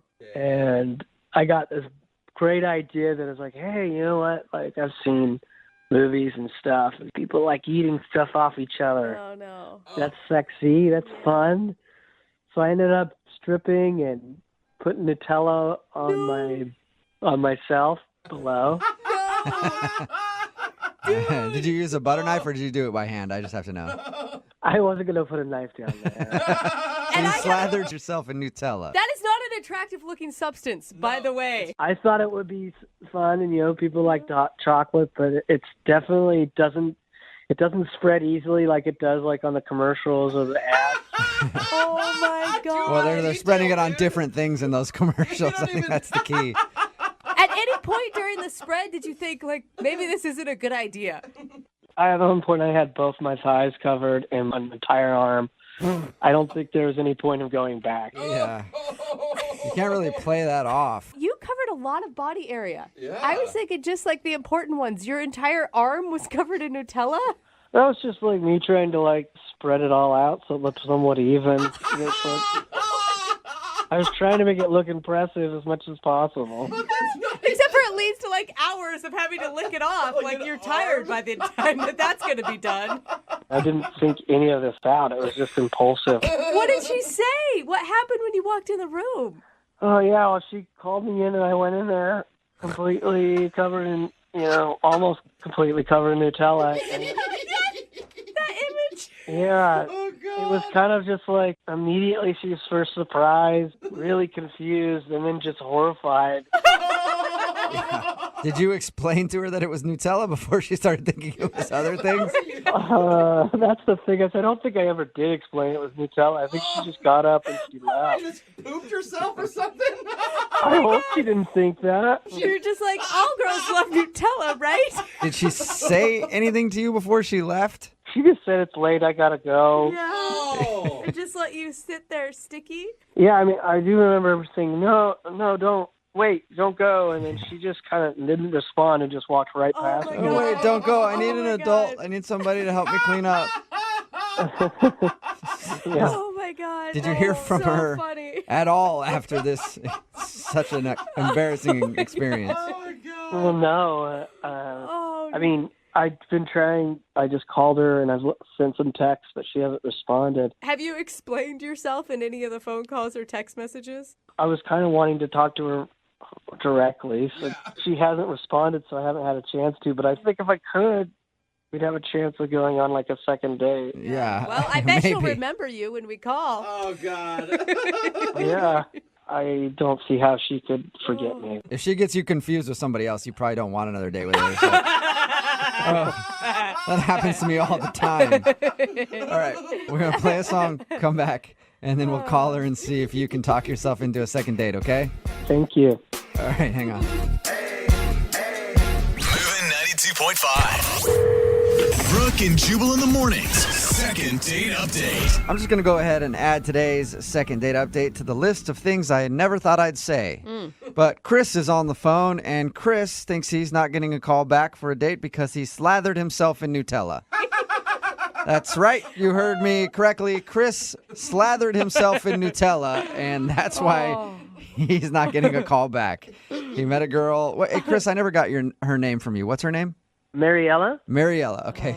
Chris met Mariella out at a bar. He admits that he's not much of a ladies' man. His friends dared him to talk to her. He talked to her, ended up actually going back to his place, and things were moving on to the next level. She went in the bedroom, and that's when Chris got nervous and thought that he needed to spice things up because she might be more experienced than him. So he found a jar of Nutella and put it all over his naked body. And then walked into the bedroom without explaining it. And that's when she got up and left. And he hasn't talked to her ever since. Chris, believe it or not, I think you could come back from this. Are you serious? I'm serious. I think that you're cute and endearing and you seem sincere. But I had Nutella all over my body. I mean, that's a good point. Yeah. Was it low fat or regular calories? She might have been offended. She could be on a diet, It might not have been the weirdness of spreading it on your body at all. It was just the regular. Oh, okay. Well, maybe that's the issue. All right. I'm going to dial her phone number right now and see if we can get you a second date, okay? All right. I'm just really nervous. You're not near your kitchen, are you? That's a good question. Okay. Just keep it to regular nerves right now. Okay. All right. Here we go.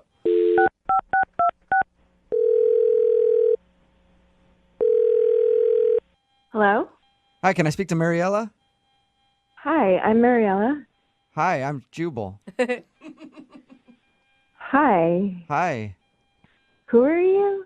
Jubal from Brooke and Jubal in the Morning, the radio show. Why are you calling me? Well, I'm calling you because you recently went out on a date with one of our listeners, and now you're not calling him back, so he asked us if we could get you on the phone and find out why. Okay. His name is Chris. Oh, my God. I still can't stop laughing for you. Oh, God. Yeah, it was weird. It was really, really weird. Yeah, we know. We talked to him. He sent us an email about your whole date and explained everything. He feels really bad about what happened, but I just want to hear how it was from your point of view. Well, we met at a bar. And I thought he was really cute, and it kind of like, after a couple of beers, I was like, do you want to go back to your place? Yeah, he told us all that. He said that he was really nervous, by the way. Yeah, I mean, it was cute. I thought it was cute that he was so nervous. Did you think, I'm going to rock this guy's world tonight? I don't know. He just seemed like really, really nervous, and I felt like I could calm him down a little. And Sounds like you did the opposite. It sounds like you riled him up. Did he really tell you everything that happened? Oh. Yeah, he told us everything. Oh, So, man, it's embarrassing. what was going through your mind when he walked in the bedroom?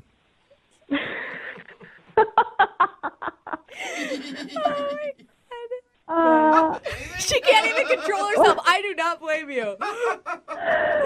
Well, he walks in and he's completely naked, and it looked like someone took him and just dipped him in a porta potty or something. 'Cause he had, it was so bad. He had just like brown sludge all over his body.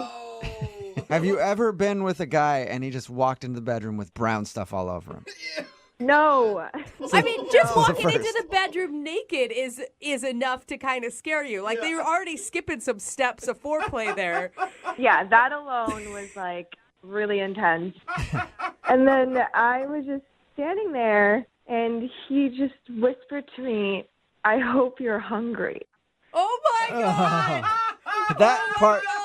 he didn't tell us. God, he committed to this, didn't he? And did you answer him at all? No, I just like ran out of there and right out of his apartment. I didn't even say bye. It was just freaky, and I don't think I have anyone. something to say here. What's that? I have something to say here. What's going on? Oh, that's Chris. He's actually on the other line listening and wants to talk to you. And apparently he's heard enough and wants to speak right now. Hi, Mariella.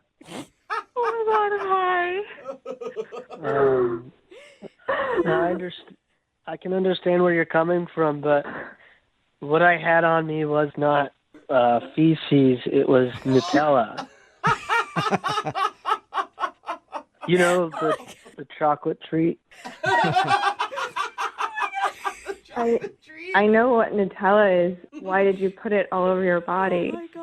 Oh, I thought it would be sexy in the moment. Well, at least it wasn't the first thing I was thinking.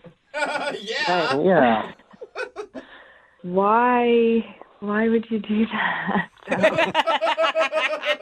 You know how, like, strawberries and whipped cream are fun and sexy. I just thought that, and I didn't have any of that, so I just went with what I had. You improvised. Like, why would you put it on your body? Like, it was all over your body. Well, I don't know. I just started putting it some places. Thought it would look weird if there was just one area. Thought maybe it would make more sense a lot of areas. I get it now. It wasn't the smartest choice. It was just me trying. You should always discuss food items in the bedroom prior to bringing them into the bedroom. I know that now. I mean, duh. I figured it out the hard way.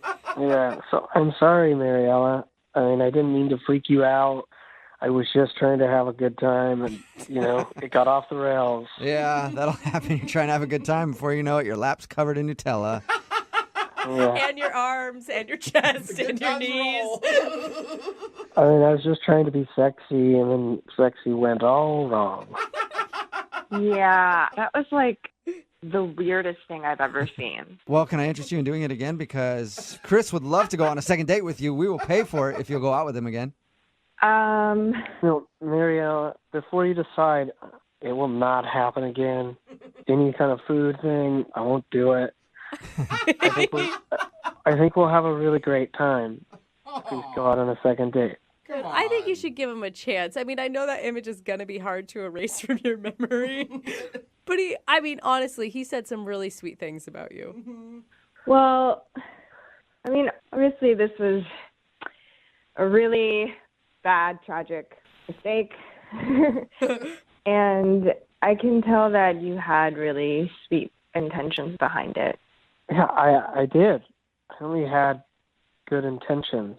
Really sweet intentions. Chocolate hazelnut sweet, to be exact. So, will you go out with him again, Mariella? Yeah, I'll give him another chance. Why not? Yes! Really? I knew you could do it, Chris. Congratulations, Chris. You got a second date. It's going to be fun, and if you want to try some other foods, I'd be down for that. You're like at a restaurant, though, Chris. That's what I meant. You didn't think I meant the other thing, right? I think you need to be very clear with Chris going forward about all food activities. Brooke and Jubal in the morning. Text in at 78592 says, sadly, I can relate to the guy in today's second date update. You are probably the only person out there who can actually relate to him. If you missed today's second date update, this dude named Chris wanted to call Mariella. They went out, they met at a bar, went back to his place, and were fooling around a little bit, and things got serious. He admitted to us that he's not very experienced when it comes to dating at all, and he thought maybe she was more experienced, so he wanted to spice things up before they got ready to be intimate. And his idea was to go to his kitchen, raid the cabinets, and add some food to spice things up. And he chose Nutella and rubbed Nutella all over his body before going into the bedroom naked with Nutella rubbed on him. And that's when she left. He didn't even get the chance to explain it was Nutella. She thought it was something else. Yeah. Well, it's not an attractive substance. But the thing is, I get where his mind was because it is delicious. It is. I mean, if you're going to pick a delicious substance, it's just the wrong shade of color. She everything. left and wasn't calling him back. We got her on the phone and eventually explained that it was Nutella and that the reason he did it was because he was nervous. And he actually got a second date. I knew Amazing. he would. He's sweet, though. That's he was why. just sincere, you know? Everybody texting in at 78592 wants to go out with him. Everybody loved him. He's like the Hey, ladies' and man. here's the thing. He would put a lot of effort into your date. Yeah, and if you like Nutella, bonus. Moving 92.5. Second date update. We got a request for a second date update today from a guy named Kenny. Okay. But this is a little bit different than the ones we've done in the past before because he wants to call a woman, and apparently they already live together. What? Then just go to the other room. Yeah. Just talk to each other while you're watching TV. Kenny, are we calling your mom? No, man. I'm not calling to get a date with my mom. Okay. I mean, no judgment. Brooke's from Idaho. She's seen much weirder relationships go It's true. down. So, Actually, I'd like to argue, but I can't, Kenny. so who are we calling? Well, it's a girl named Twixie. Twixie? Like the candy bar Twix with a Y? Yeah, I-E. Oh, wait, hold up, though. How do you live with this woman and you haven't taken her out on a date? Like, why do you need our help? Oh, no, I don't live with her. Literally, we live in the same apartment building. Oh. Okay. That makes a little I more thought you were sense. sharing the same bathroom and Yeah. she wasn't calling you back and it was like awkward silence. Okay, you do have the same address, just a different unit number. I get it. That's exactly it. Okay, so tell us about Twixie. How did you guys meet? I mean, I guess you probably met her there. Yeah, so, I seen her walking around and walking her dog, and she's got a really cute look, I mean, she's real sexy. Her dog? No. Oh, Twixie was. Oh, okay.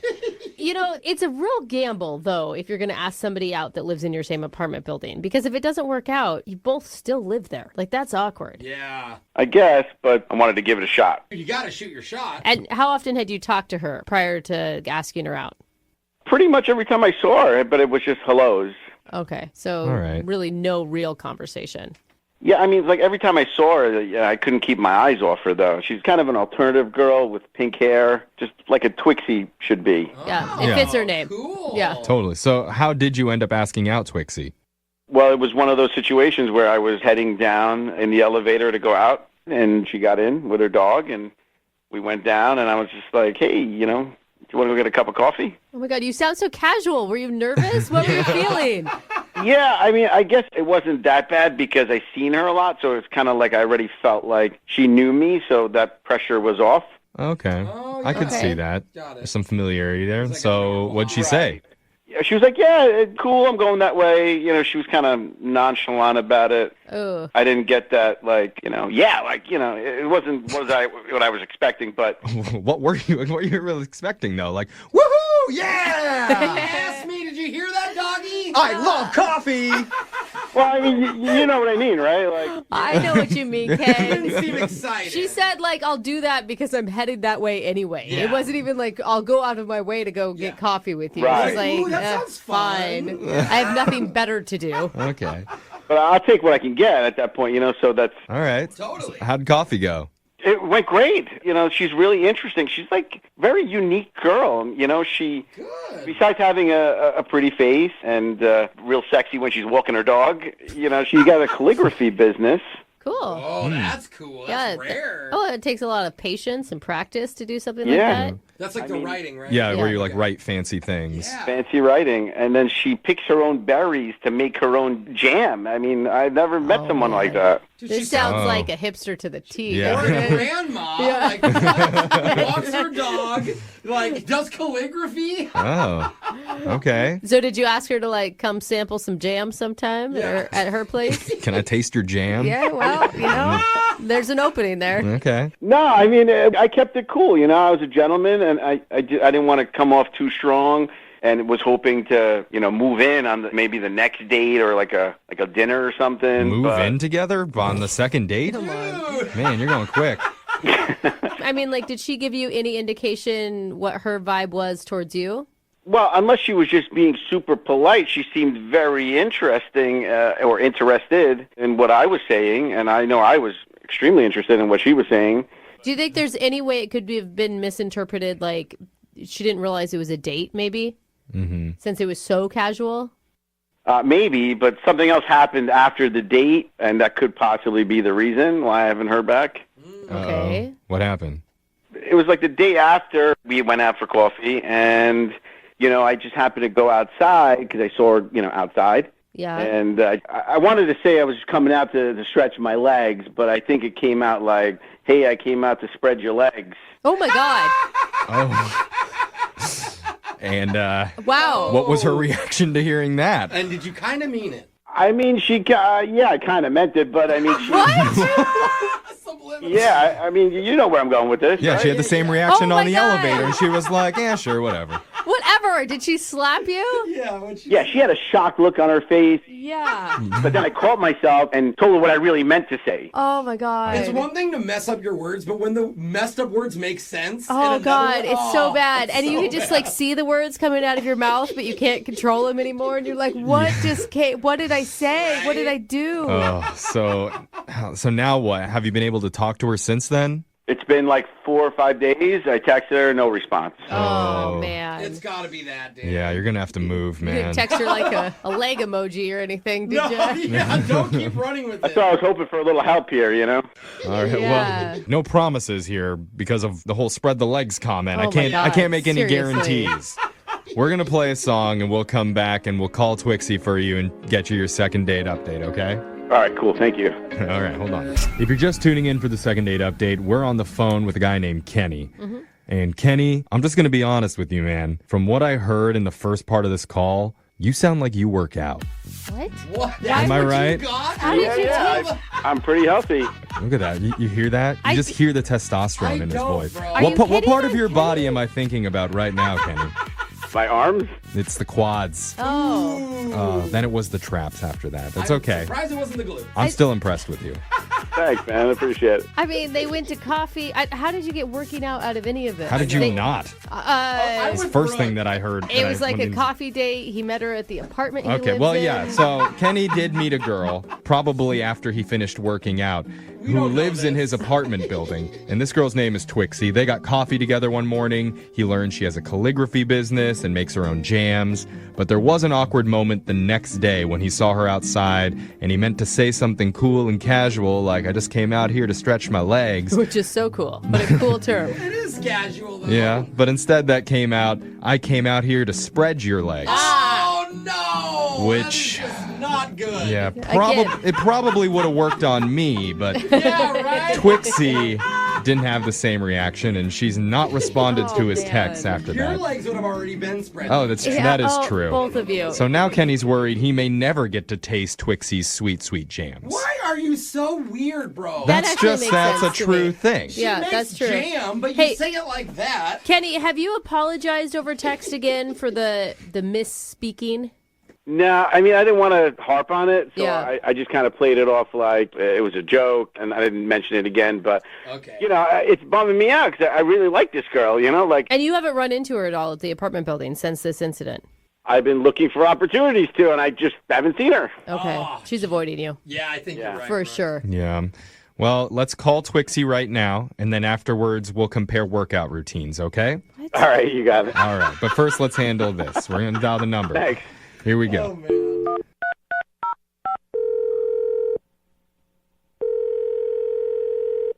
Hello? Hi, can I speak to Twixie, please? Yeah, this is her. Hi, Twixie. My name's Jeffrey from the radio show Brooke and Jeffrey in the Morning, and I've got a hankering for some mixed berry preserves. I heard you're my gal. Okay. Yeah. You sound a little confused. I take it you don't sell your jam on the regular, Twixie. No, I don't. Sorry, I'm a little confused. Yeah. So we're calling because we're doing something called a second date update. Basically, a friend of our show emailed us about you, a guy who lives in your building. His name's Kenny. Oh. Yeah. That was a long O there. Not in a good way. Yeah. So You remember him, Twixie? Yeah, I remember Kenny. yeah, Kenny remembers you too. He told us about spending time with you at the coffee shop. How was that for you? Oh, he said that. Okay. Yeah, he told us all about hanging out with you, and he really had a good time, but he's wondering why you're not calling him back. Interesting. Yeah, we had coffee. Did you count that as a date?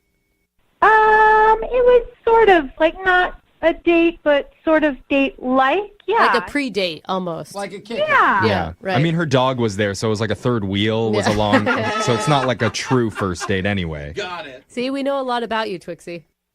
Yeah. Is that all he told you? Well, it's not all he told us. He also told us about an embarrassing interaction he had with you the following day, where he came out and he fumbled his words. Oh, so he told you what he said. Okay, oh my God. Yeah. So he's worried about that. Is that the reason that you're not calling him back? Were you just not attracted to him or something? No, so I did think he was cute, and I had a good time on the coffee date, but afterwards I realized, I don't really know a lot about this guy, and I happen to be friends with our property manager. Okay. So I, did what any girl would do. I just said, hey, do you know this guy? I had a impromptu coffee date with him, and my friend was like, yeah, well, he seems like an okay guy, but he had a weird request. And I was like, well, what was that? And my friend was like, so he requested to bring 2 large freezers into his apartment. The ones where the lid opens up? Yeah, like a- people put him in their garage? Yeah. Oh, my God. We used to have those. Okay. But why would you have 2 in your apartment? That's Yeah. true. That's You where I have lived one of with my those when you're a parents. family of 5 or a family of 6 and you go to Costco a lot. Right. Yes, exactly. Not when you're living by yourself in a 1-bedroom. If you just went through a breakup and you're really sad, you need a place to put all the ice cream. So let's not jump to conclusions. Oh, my God. But I don't know. Why would this guy need it? I don't know why. I asked my friend, and they said it was none of their business, so they just approved it. They approved it. He has 2 chest freezers. So I don't understand, though, why you're not calling him back because he has freezers. That's weird to me. At the risk of sounding corny, I don't know, maybe he's a murderer. I will say chest freezers do always give out the vibe that there's a body in there, even if it's somebody's in the garage. You're worried that maybe he's a secret murderer, and that's why he asked the apartment building to bring in chest freezers. That's just what came to mind. I think most girls would think that. I mean, I kind of had a knee-jerk reaction, too, when I heard 2 freezers in, a 1-bedroom apartment. Really? Yeah, it freaks me out for some reason. Yeah, it's not logical, and I've probably watched too many bad movies, but it just seems real strange. Well, I don't know why he would need them either. Maybe we should just ask Kenny. I think so. Kenny, you murdering people? Put them in your freezer? They usually say yes when you ask someone. No, of course not. I mean, that's ridiculous. Why would you even ask the manager about me. What is going on? He's on the phone? Yeah, I called about you. Yeah, that's how these second date updates work, Twixie. We should have told you that Kenny's been on the other line listening this whole time. Oh, my God, no. Yes. Yeah, I mean, well, obviously you're not responding to me, so I just wanted to see how I could save this thing. But, I mean, I think it's gone a little far now that you're making assumptions about me murdering people and, asking the property manager about me. Why is that what you're focusing on when you should be explaining why you have 2 freezers? If you really have to know, I mean, I definitely use one of them because I'm on a cow crowding app. It's for meat. Yeah, human meat. Human meat is in there. Cow. No, it's like beef and chicken and pork and whatever. It's like whatever I feel like eating. I store it. So wait, Twixie, do you believe him? You think it's the freezer's for meat? It seems really convenient. Now he's saying he has a freezer full of meat. I don't understand why I'm supposed to believe him. I just want to be left alone. I would invite you immediately to come upstairs and look at my meat. Okay, again, that did not help your case, Kenny. I thought it was pretty smooth. I mean, look at the freezer, the meat in the freezer. You know what I mean? Yeah. You're going to push Here, her in. yeah, come up, you single woman, to my apartment. Okay, so, my gosh. well, you said one freezer's full of meat. What's the second freezer for then? Oh, yeah. I do this thing called cryotherapy. It helps me with training and so forth. Athletes? Wait, what? Home cryotherapy? You got a chest freezer to sit in an ice bath? Isn't that what cryotherapy is? Yeah, It's not a bath. It's like really cold temperatures that you like stand in. Yeah, for a certain amount of time. Dude, it is really dangerous to get inside a chest freezer. Doesn't it lock from the outside? Well, I asked my doctor, and he said it was totally cool. It actually helped my performance. A doctor told you to do this? Yeah, I mean, a guy I know online that said it, and I just wrap my body in gauze and get in it. Oh, an online doctor told you it was okay to get in a chest freezer. That makes sense. Yeah, now you're totally good. I don't know why I even doubted you. But why do you have to wrap yourself in gauze? That's the proper protocol for cryotherapy. Probably so you don't get freezer burn. Yeah, no, from the side of the freezer. Seriously, look it up. Wait, you're sitting in a chest freezer. You don't close the lid, right? Yeah, I close it to get the full effect. What? Hey, I just want to know who's the guy in the back laughing at me like all the time. That's me. That just shows he laughs at everything. Yeah. Don't worry. And this So is really funny. Twixie, now we know that one of his giant freezers is used to store a bunch of meat, and the other one he uses to do some home cryotherapy on himself. You were right. It works out. Does that work for you? No, that's almost weirder to me. Oh, you prefer that he was a murderer again now? I would have gone with the frozen body parts. No. This is just too strange. I'm not interested at all. Oh, hold on. Before you start throwing out crazy things like that, I just have to ask you first. Crazy? Would you like to go on another date with Kenny? We'll pay for it. We'll supply the ice so you guys can cryo freeze together. Hey, he can show you. As tempting as that is, no. Oh my God! Come on, I bet he's Shocker. God, women just do not accept anything from men my these God. days. Just so judgy. Kenny, this is not a DIY operation, okay? You need to stop doing that and go to an actual cryotherapy, whatever they are called. Why? I invested all this money so I could do it at home myself. Bro, it's like you're going to go tanning in the oven? No, you just go see the professionals. Yeah, make fun of me. That's all right. No, we're worried about your safety. Yeah, dude. Just make sure it doesn't lock. That's all. Oh my God. So, okay, man. I'm sorry, Kenny. No second date with Twixie there. I do feel bad for Kenny. It's not fair to judge people like that. Moving 92.5. Brooke and Jubal's second date update. We get emails from time to time from people who want to do second date updates, but they're scared to use their name for whatever reason. They want to remain anonymous, like the guy on the phone for today's second date update. Won't even tell me what his name is. I said, fine, we'll give you an alias. How about Farkley as the name? And he said no. He just said he didn't like the name Farkley. Yeah, because he sounds like a golden retriever. But we can call him Dennis. So, quote, Dennis is on the phone, end quote. What's up, Dennis? Hi there, guys. How are you doing? Good, man. First of all, why the alias? Why don't you want us to use your real name? Well, I just prefer not to have that information out there. It's a public forum here on the radio. I, just prefer to keep it secret. Dennis, can I just ask you right off the bat, you're not married or anything, right? No, I'm not. I'm willing to say that. I'm not married. Okay, you're not married. Good. So why don't you tell us a little bit about the girl that you want to call today? What's her name? Well, her name is Kathy. Is that her real name or a fake name? I'd prefer not to say. That's the name I'm giving you. Well, I'm going to have to call her, so I'm hoping that's her real name. She's like, Kathy's not here right now. I don't know how to help you. Well, fair. She'll respond to Kathy. Okay, so it's her name. Okay, all right. Where did you meet Kathy? Or can we know that? I met her where she works. Okay, and where does she work? It's a store in like downtown area. Okay, and do you work at said store as well, Dennis? I would rather not say. What are you going to answer for us then? We would like to get a little information from you. So far, you've told us that you met a girl whose name could possibly be Kathy. We don't know your name, and you won't tell us where the store is or what you do there. Well, I understand, just too much information might compromise myself or Kathy, so, I will do my best to answer as much as I can. Okay. Well, we're going to try to get to the bottom of how your date went, at least. So, did you strike up a conversation at the store and then ask for her phone number, or is that asking too much? Well, I'll say this much, that I did meet her, I did speak with her, and I found her to be attractive, certainly, and also very unassuming. I felt like she wasn't a threat. She wasn't a threat. What are you? I have to be cautious. That's all. I really have to be cautious. Okay. So what did you guys do for your day? I think probably know the answer, but what did you guys do when you went out? We went to a place and had a conversation. Can I ask what type of place it was?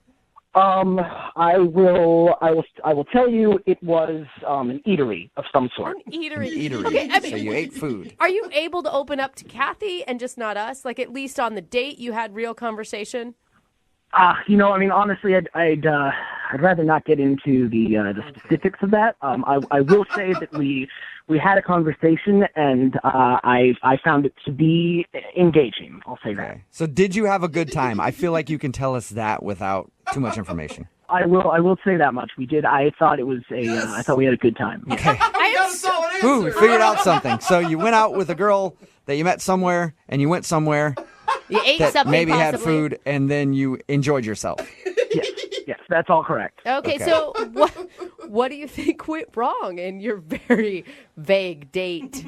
I will say that I didn't notice anything in particular that might have gone wrong. At the end, we did go back to her place, and I did try to kiss her. Okay. But she said to me she didn't want to kiss. And I remember she said specifically, "Let's save it for next time." And I'm sure that's what she said because I made sure to write it down. What? You wrote it down? Like in your diary or what? Well, I wrote it down when I got back to my car. I had a notepad in my car. I wrote it down. Okay. That so is she said, weird. "Let's save the kiss for next time," meaning she probably was hoping for another date with you. Yeah. Well, that's what I thought. Yes. Why are you writing down what people say? Well, it's a good tool for remembering conversations. You never know when you're going to have to recall what happened. I try to keep a good record. Right. You never know when you're going to be calling into a radio station to do a second date update, but not giving them any information other than what the girl said to you at the end of the date. I'm sorry, guys. I know it sounds ridiculous that I can't say very much, but look, I listen to you guys faithfully every day. I know you guys are very funny and find you very helpful. And, I was hoping, granted, I know I'm cautious, but I'm hoping you can help because, honestly, you're basically the only ones that we can trust. We meaning That is... like the royal we, like you are calling yourself we, or you and her? Yeah, I'd rather not get into that, but Of course you rather wouldn't. But I will say that you guys have no motivation to put us in harm's way. So that's, I feel I feel like I can trust you. Not at all. I want to get you a second date. I'm just hoping this works out because I have no information. Dennis, are you concerned at all? Because you've heard these second date updates that when we call the other person, Kathy could tell us all sorts of things about you. Well, I don't think that's possible. She doesn't know enough about me to compromise me in any significant way. And frankly, I'm also very concerned about her safety.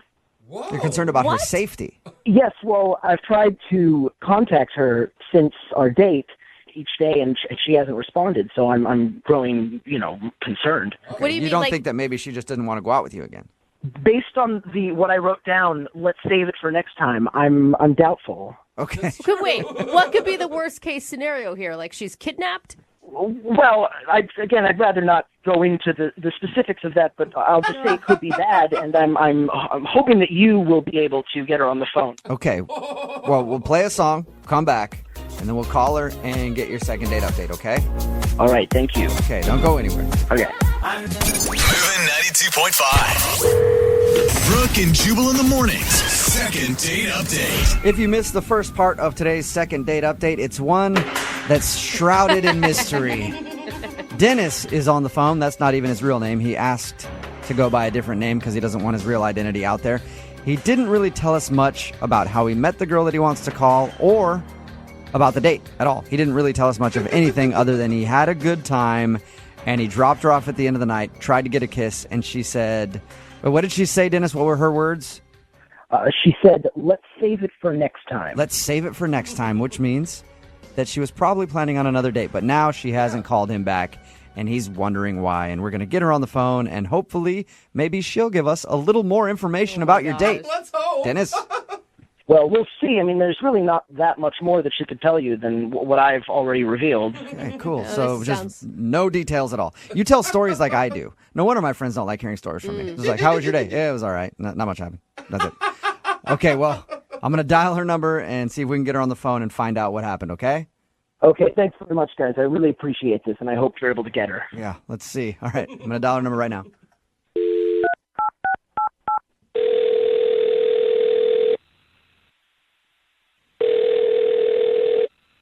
Hello? Hi, may I speak to Kathy, please? This is she. Oh, that is your name. Cool. What's up, Kathy? How are you? My name is Jubal from Brooke and Jubal in the Morning. Oh, I'm good. I'm sorry, who is this? This is Jubal from Brooke and Jubal in the Morning. It's a radio show. Oh, sorry. Can I help you with something? Yeah, you can. We actually got an email about you from one of our listeners. And this is going to be hard for me to tell you who it is because I don't really know much about him or what you guys did together. But apparently you went on a date with somebody who listens to our show. Okay. And now you're not calling them back for another date. Okay. Who was it? Well, he wouldn't tell us his real name, but he's going by the name of Dennis. So did you go out on a date recently with like more than one person? Well, I mean, you don't have any other information than that? I just know his name is Dennis. That's what he'll let us call him. He said that he met you downtown and that you guys went to eat. Somewhere. And that he tried to kiss you at the end of the date. The only details that I have is that he tried to kiss you at the end of the date and you said to him, let's save that for next time. Okay. All right. So you're talking about... I you would give too much information right off the top. Yeah, I mean, I don't know anybody named Dennis, but I do know somebody that sounds familiar to what you're saying. That the guy told me his name was not Dennis. Oh my God. He was so frustrating to talk to. He wouldn't give us any information and acted like everything was some secret about his life. Right, yeah, exactly. So, yeah, it could be Dennis. It could be anything. I have absolutely no idea. I mean, I don't really know the guy that well, and I didn't really know him much better after the date. So I have no idea. Okay, can you tell us a little bit about your date? Because he didn't give us any details. Oh, yeah, I mean, I guess I can. It's one of the weirdest dates, if not the weirdest date I've ever been on. So, okay. Really? So we were going to go out to eat, and he came and picked me up, and he seemed really normal, like just talking to him, except for like these weird little things that would happen. Like when we actually got to the restaurant, he asked the hostess if we could sit at a table in the back of the restaurant, like, you know, further back from everything else. Okay. And he asked for that, like, really specifically with the hostess. Weird. And I'm, like, thinking to myself, this guy has got to be married or have a girlfriend or something because he's being so secretive about it, right? I mean, okay, so he's a little picky about where he wants to sit in the restaurant. That's not, like, the worst thing in the world, is it? Oh, my God, I didn't even tell you guys the best part. There's more to it than that? Yes. So we're sitting at the table, and he looks at me seriously, and he says, would you mind if we go secure? What? And I'm like, yeah, exactly. What does that mean? Yeah. What do you mean secure? And he takes out this, like, magnetic-looking thing. It looks like a pen. and he asked me if he could wipe my cell phone.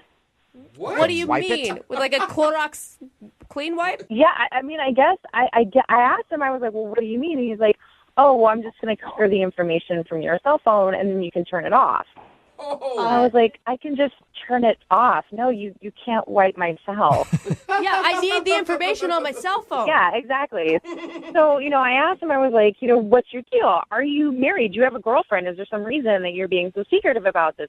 And he started laughing really loud, like uncomfortably loud in the restaurant. And people were staring at us. And he's like, no, of course not. It's just the line of work that I'm in. What? And I was like, well, what kind of work do you do? What line of work are you in? And he said, if things go well, then he'll disclose more information to me later. Oh, my gosh. That would make me go on a second date alone just because I'd be dying to know. I know. It was totally intriguing. I really wanted to know more about him. I really wanted to know, like, what is this guy hiding? Did you ever get an answer on that? No. No, I did not. I mean, it was the weirdest date I've ever had, and I was just over it. So I wasn't going to call him back after that. Well, it's unfortunate that you weren't going to call him back because I have to let you know that he's actually on the other line listening to this conversation and wants to talk to you. What? Yeah. Dennis, are you there? Yes, I'm here. Hi, Kathy. First of all, I'm very happy to hear that you're doing all right. I was worried about you because I wasn't able to get in touch. But look, I have to say, I know it sounds bad when you recount it that way, and it sounds like I was being strange and but all I can say is that if you knew more, you would know that I do have my reasons for what I was doing, and it really is best for all of us that I don't disclose too much information. Oh my gosh! I mean, is this really happening right now? You're trying to justify what happened? Look, I understand where you're coming from, but I just have to repeat. I mean, the more you know, the worse it is. The worse it could be. What? So then why would she want to date you if the more she knows? Look, I will say this. I did really like you, and I wonder, if I tell you a little bit more, would you consider going on a second date? Probably not. I mean, just give me a chance to tell you. I can tell you a little bit more, and maybe you can decide after you know more. I would love to hear a little bit more. Yeah, me too. I don't know if I do. Dennis, can you please tell us a little bit more? Give us some information about yourself, please. Okay. So Kathy, I mean, look, I really shouldn't be. I mean, look, so there are certain government agencies that are involved in covert operations. I'm oh my God, are you a spy or something? Well, okay, I will say this. No, I am not currently involved in any of those government agencies. I'm not currently involved, but I'm very passionate about that line of work, and I would like to be a part of it someday. What? Oh God! So wait, what? You want to be a spy? I will say I would like to be a part of these elite government agencies. Okay, that's not the way you do it by pretending like you're a spy right now. You like, I don't know, join the armed forces and go through training and maybe go to college. Why do I have a feeling he's living in his mom's basement? Yeah, he's like some internet hacker. I've done a lot of research, and it involves a good deal of self-control and a certain style of living, and I'm just sort of preparing myself for that now to make sure that I'm ready. So weird. Dennis, have you had any interviews with any of these government agencies that you're hoping to one day be a part of? I really can't. I can't reveal that. I mean, yes, you can actually, Dennis. You can reveal all of it because nobody cares if you reveal that information, not even the government. Well, I mean, you can think what you want on that matter, but that's why I'm in training for this, and you're not. All right. Well, Dennis, I'm going to ask the question to Kathy to see if she'll give me an answer. Kathy, would you be interested in going out with Dennis again, a second date with a spy in training? Spy in Maybe training. you can learn a little bit more about him. We'll pay for a second date. No, that's okay. I think so. Oh, but think about how you could brag to your friends about how you're dating a pretend spy. Yeah, I hear you guys laughing, and I understand. You might not understand what I'm dealing with, but I am confident that someday I'm going to have the job that I want. And Kathy, I'm glad to hear that you're okay, first of all. But I also, I'm disappointed that you don't want to do another date, but that it is part of the life that I've accepted. Part of the job. What you sign up for when your name is maybe Dennis. Bread and butter wines pair with the life moments you love, offering a rich and jammy Cabernet Sauvignon, a silky smooth Pinot Noir, and a buttery Chardonnay. Bread and butter wines are delicious. Find bread and butter wines in your favorite store.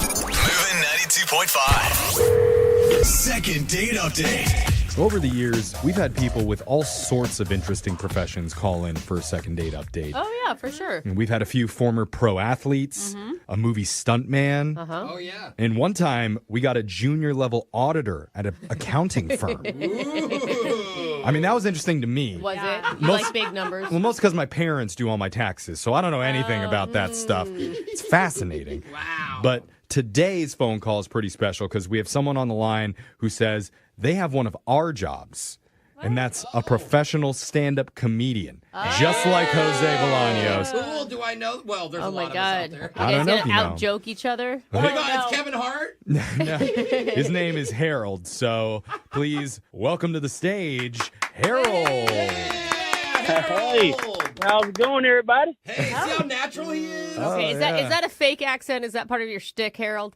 Fake. Ain't nothing fake about me, dear, but my fingernails I got on. Okay. Oh, okay. Oh, Is he all lit right. yet? Can we light No, him? I like this guy. All right. Harold. This guy's going to take my job. Okay. Thanks for being with us, man. So, before we get into your date, first tell us about the girl that you met. What's her name? Oh, her name is Ashley. Ashley, okay. How'd you meet her? I met her through this dating app, but, that's a whole nother chick caboodle. Yeah. You never know how boring you are until you start filling out that darn thing, I tell you. Seriously. I feel like this is a setup. The whole thing, I feel for his next joke. I mean, but I agree with you. I'm telling you, though, but you know what? As I was filling it out, I kid you not, I realized, hey, wait a minute. There's millions, I'm talking billions of people out here who's not dating me. What the heck is their problem? Yeah. I feel you, man. Like, I feel that way all the time. I'm like, how come I only have 2,000 people dating me? Where are my millions? Exactly. So did she hit you up? Is she the one that reached out to you on the profile? Oh, yeah, I filled it out. I mean, I just want to meet somebody nice and get into a relationship. Yeah, that'd be great. A serious relationship to me is like freaking a marathon. It's all stupid. Oh, huh? Okay. I thought you wanted to be in a relationship. Yeah. Well, I'm just saying I wouldn't mind being in one, but for the most part, you got to go through all this foolishness. Okay. Can we just focus maybe a little bit? Now, I'm really enjoying your perspective on life, Harold. But can we get to your date with Ashley? Yeah, but I just figured you want to know how I came about doing all of this. That's all. Well, okay, we get the idea. You met her online. So You could have said that. what exactly did you do with her? I mean, we went out to go eat to this restaurant. Harold, how was the conversation between you and Ashley? Because if it's like this one, I may know why she's not calling you back. It was a 10-hour date. I tell you, I'm going to make her smile and laugh throughout this whole evening. Okay. Are you saying that you ran a comedy bit on her? Well, not really a comedy bit. I just told her a few things that I believed in. Like, for instance, I told her, I said, you know what, Ashley? She said, what, Harold? I said, you're like a jellyfish. A jellyfish? Yeah, a jellyfish. And I said, your body's rudimentary, and I'm scared to get near it. What? That was a good one. That was what they call a Haroldism. Okay. So you're scared to get close to her body? This is where... Did she laugh? She chuckled after all get out. And then I followed it up with, I said, you know what, Ashley? She said, oh, what, Harold? I said, relationships are the darndest thing. They're 90% of trying to figure out where we're going to go eat at. Okay. Yeah.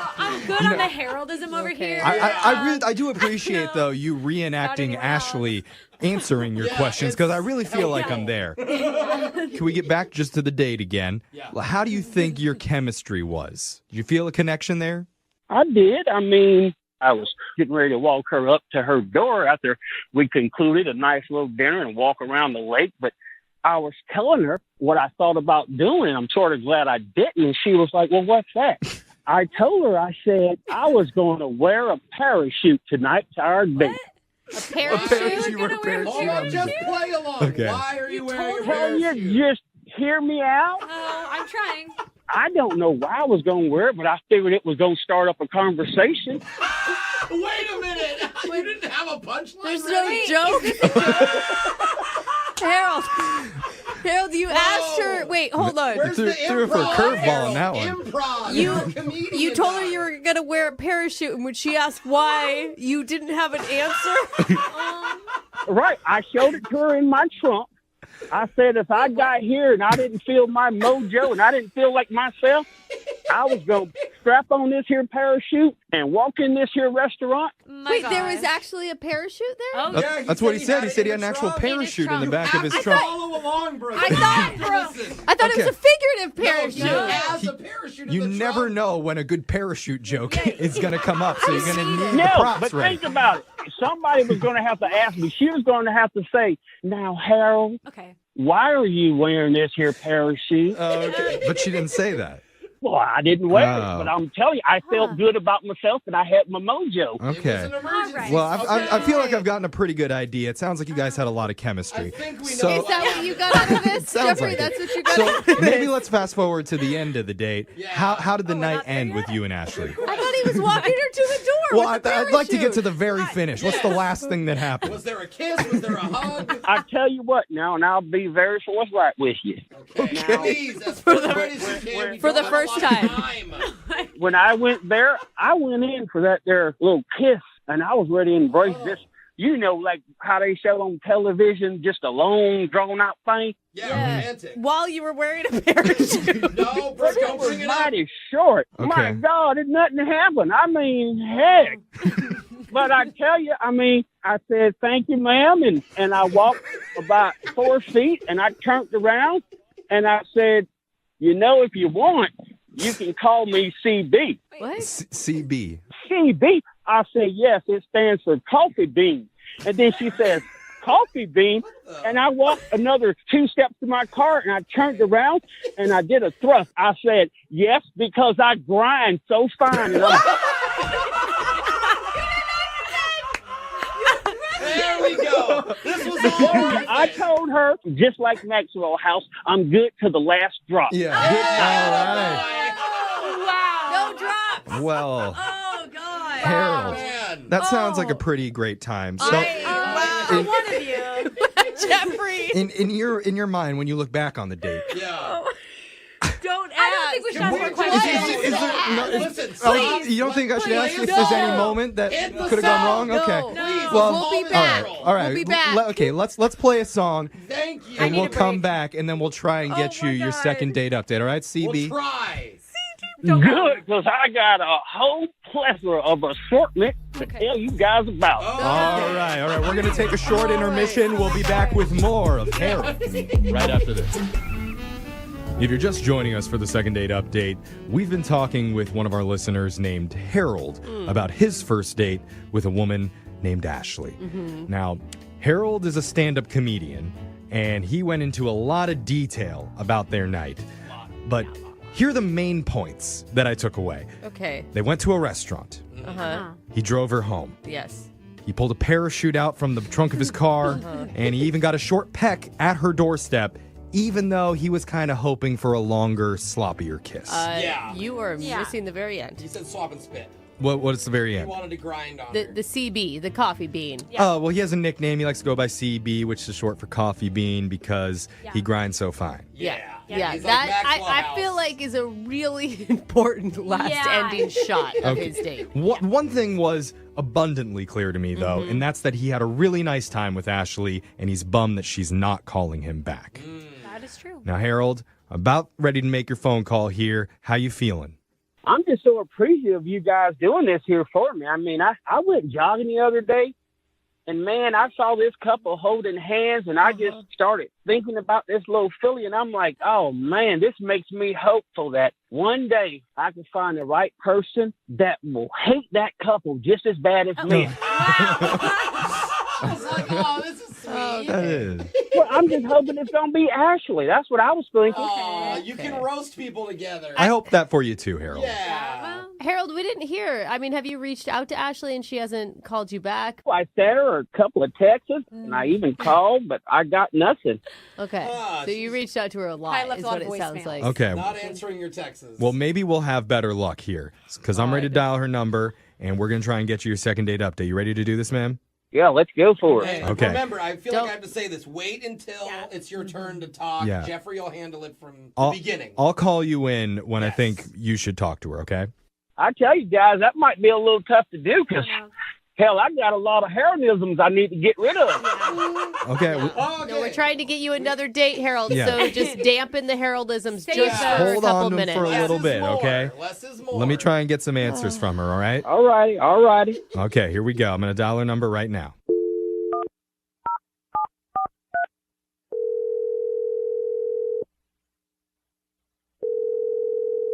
Hello? Hi, I'm looking for Ashley.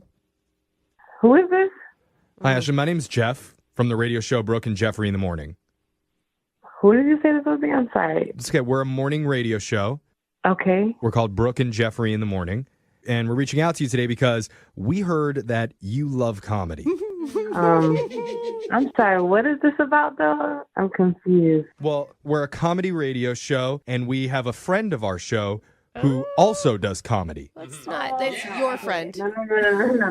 Wait, she knows. Is this about that guy Harold? Oh, girl. It might be. Oh, no, I'm okay. Thank you. No, hold on.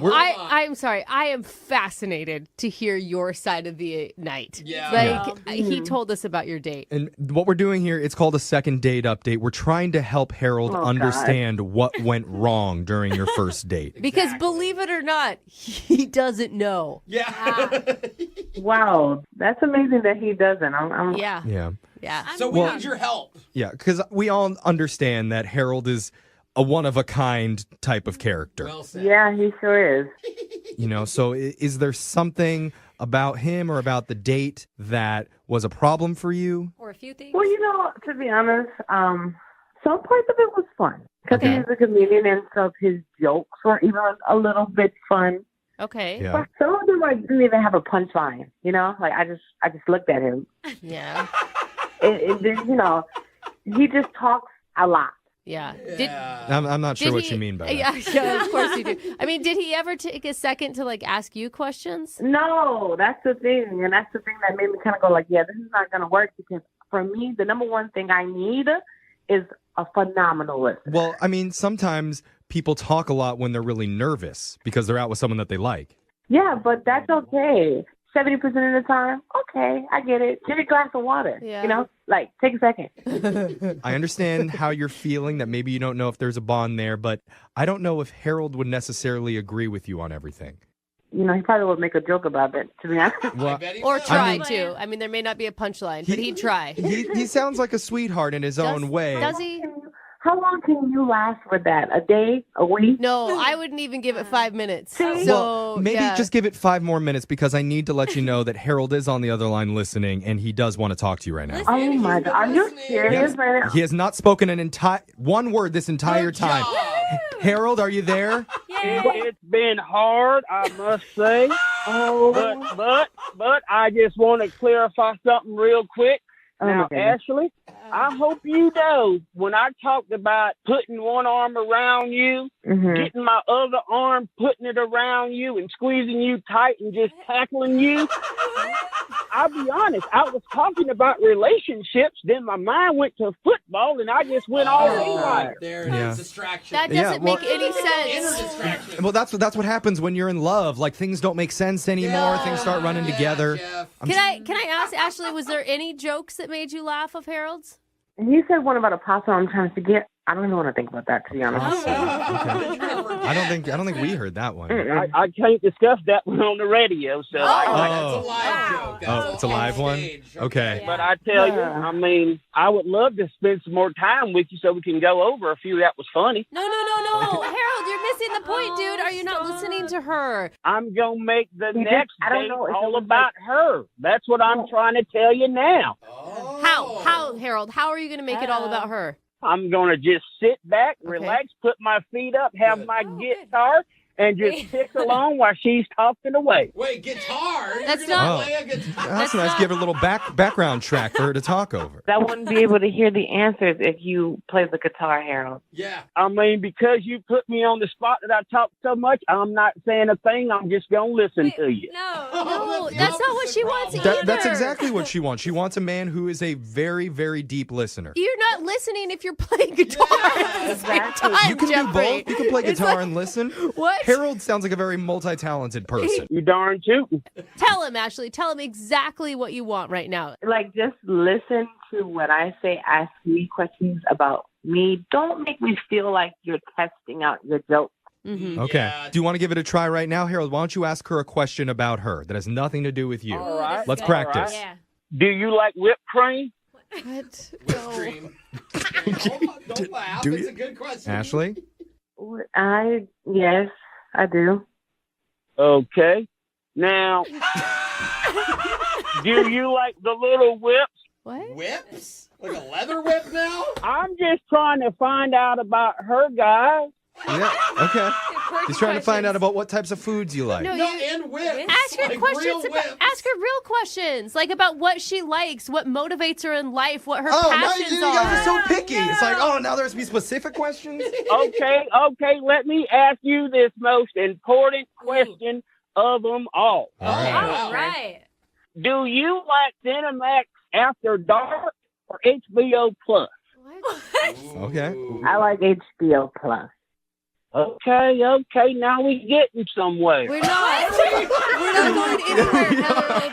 So, Are we getting to the end? That's what we need to get to. Yeah. I'm gonna be honest with you. I'm I'm feeling already- some synergy here, guys. I am too, Harold. And you know what? That's why I would love to ask Ashley, would you like to go out on one more date with Harold? We will pay for it. Dinner's going to be free, and so are the jokes. Yeah. It's free comedy. The dinner sounds great, but to be honest, I don't think I can stand the headache of not being listened to. That's really a big thing for me. Yeah, that's not shocking. Oh. You want me to leave the guitar home? Oh my goodness.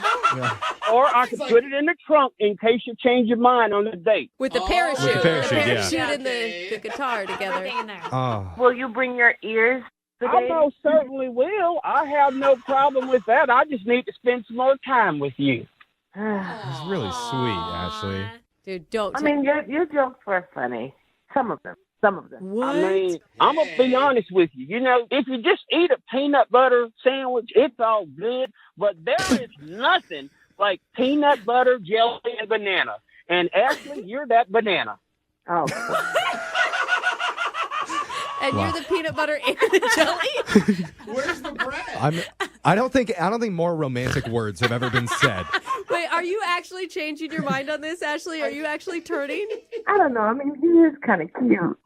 Oh my God, this is working. I mean, boys and girls, do you hear that? Oh. She said it.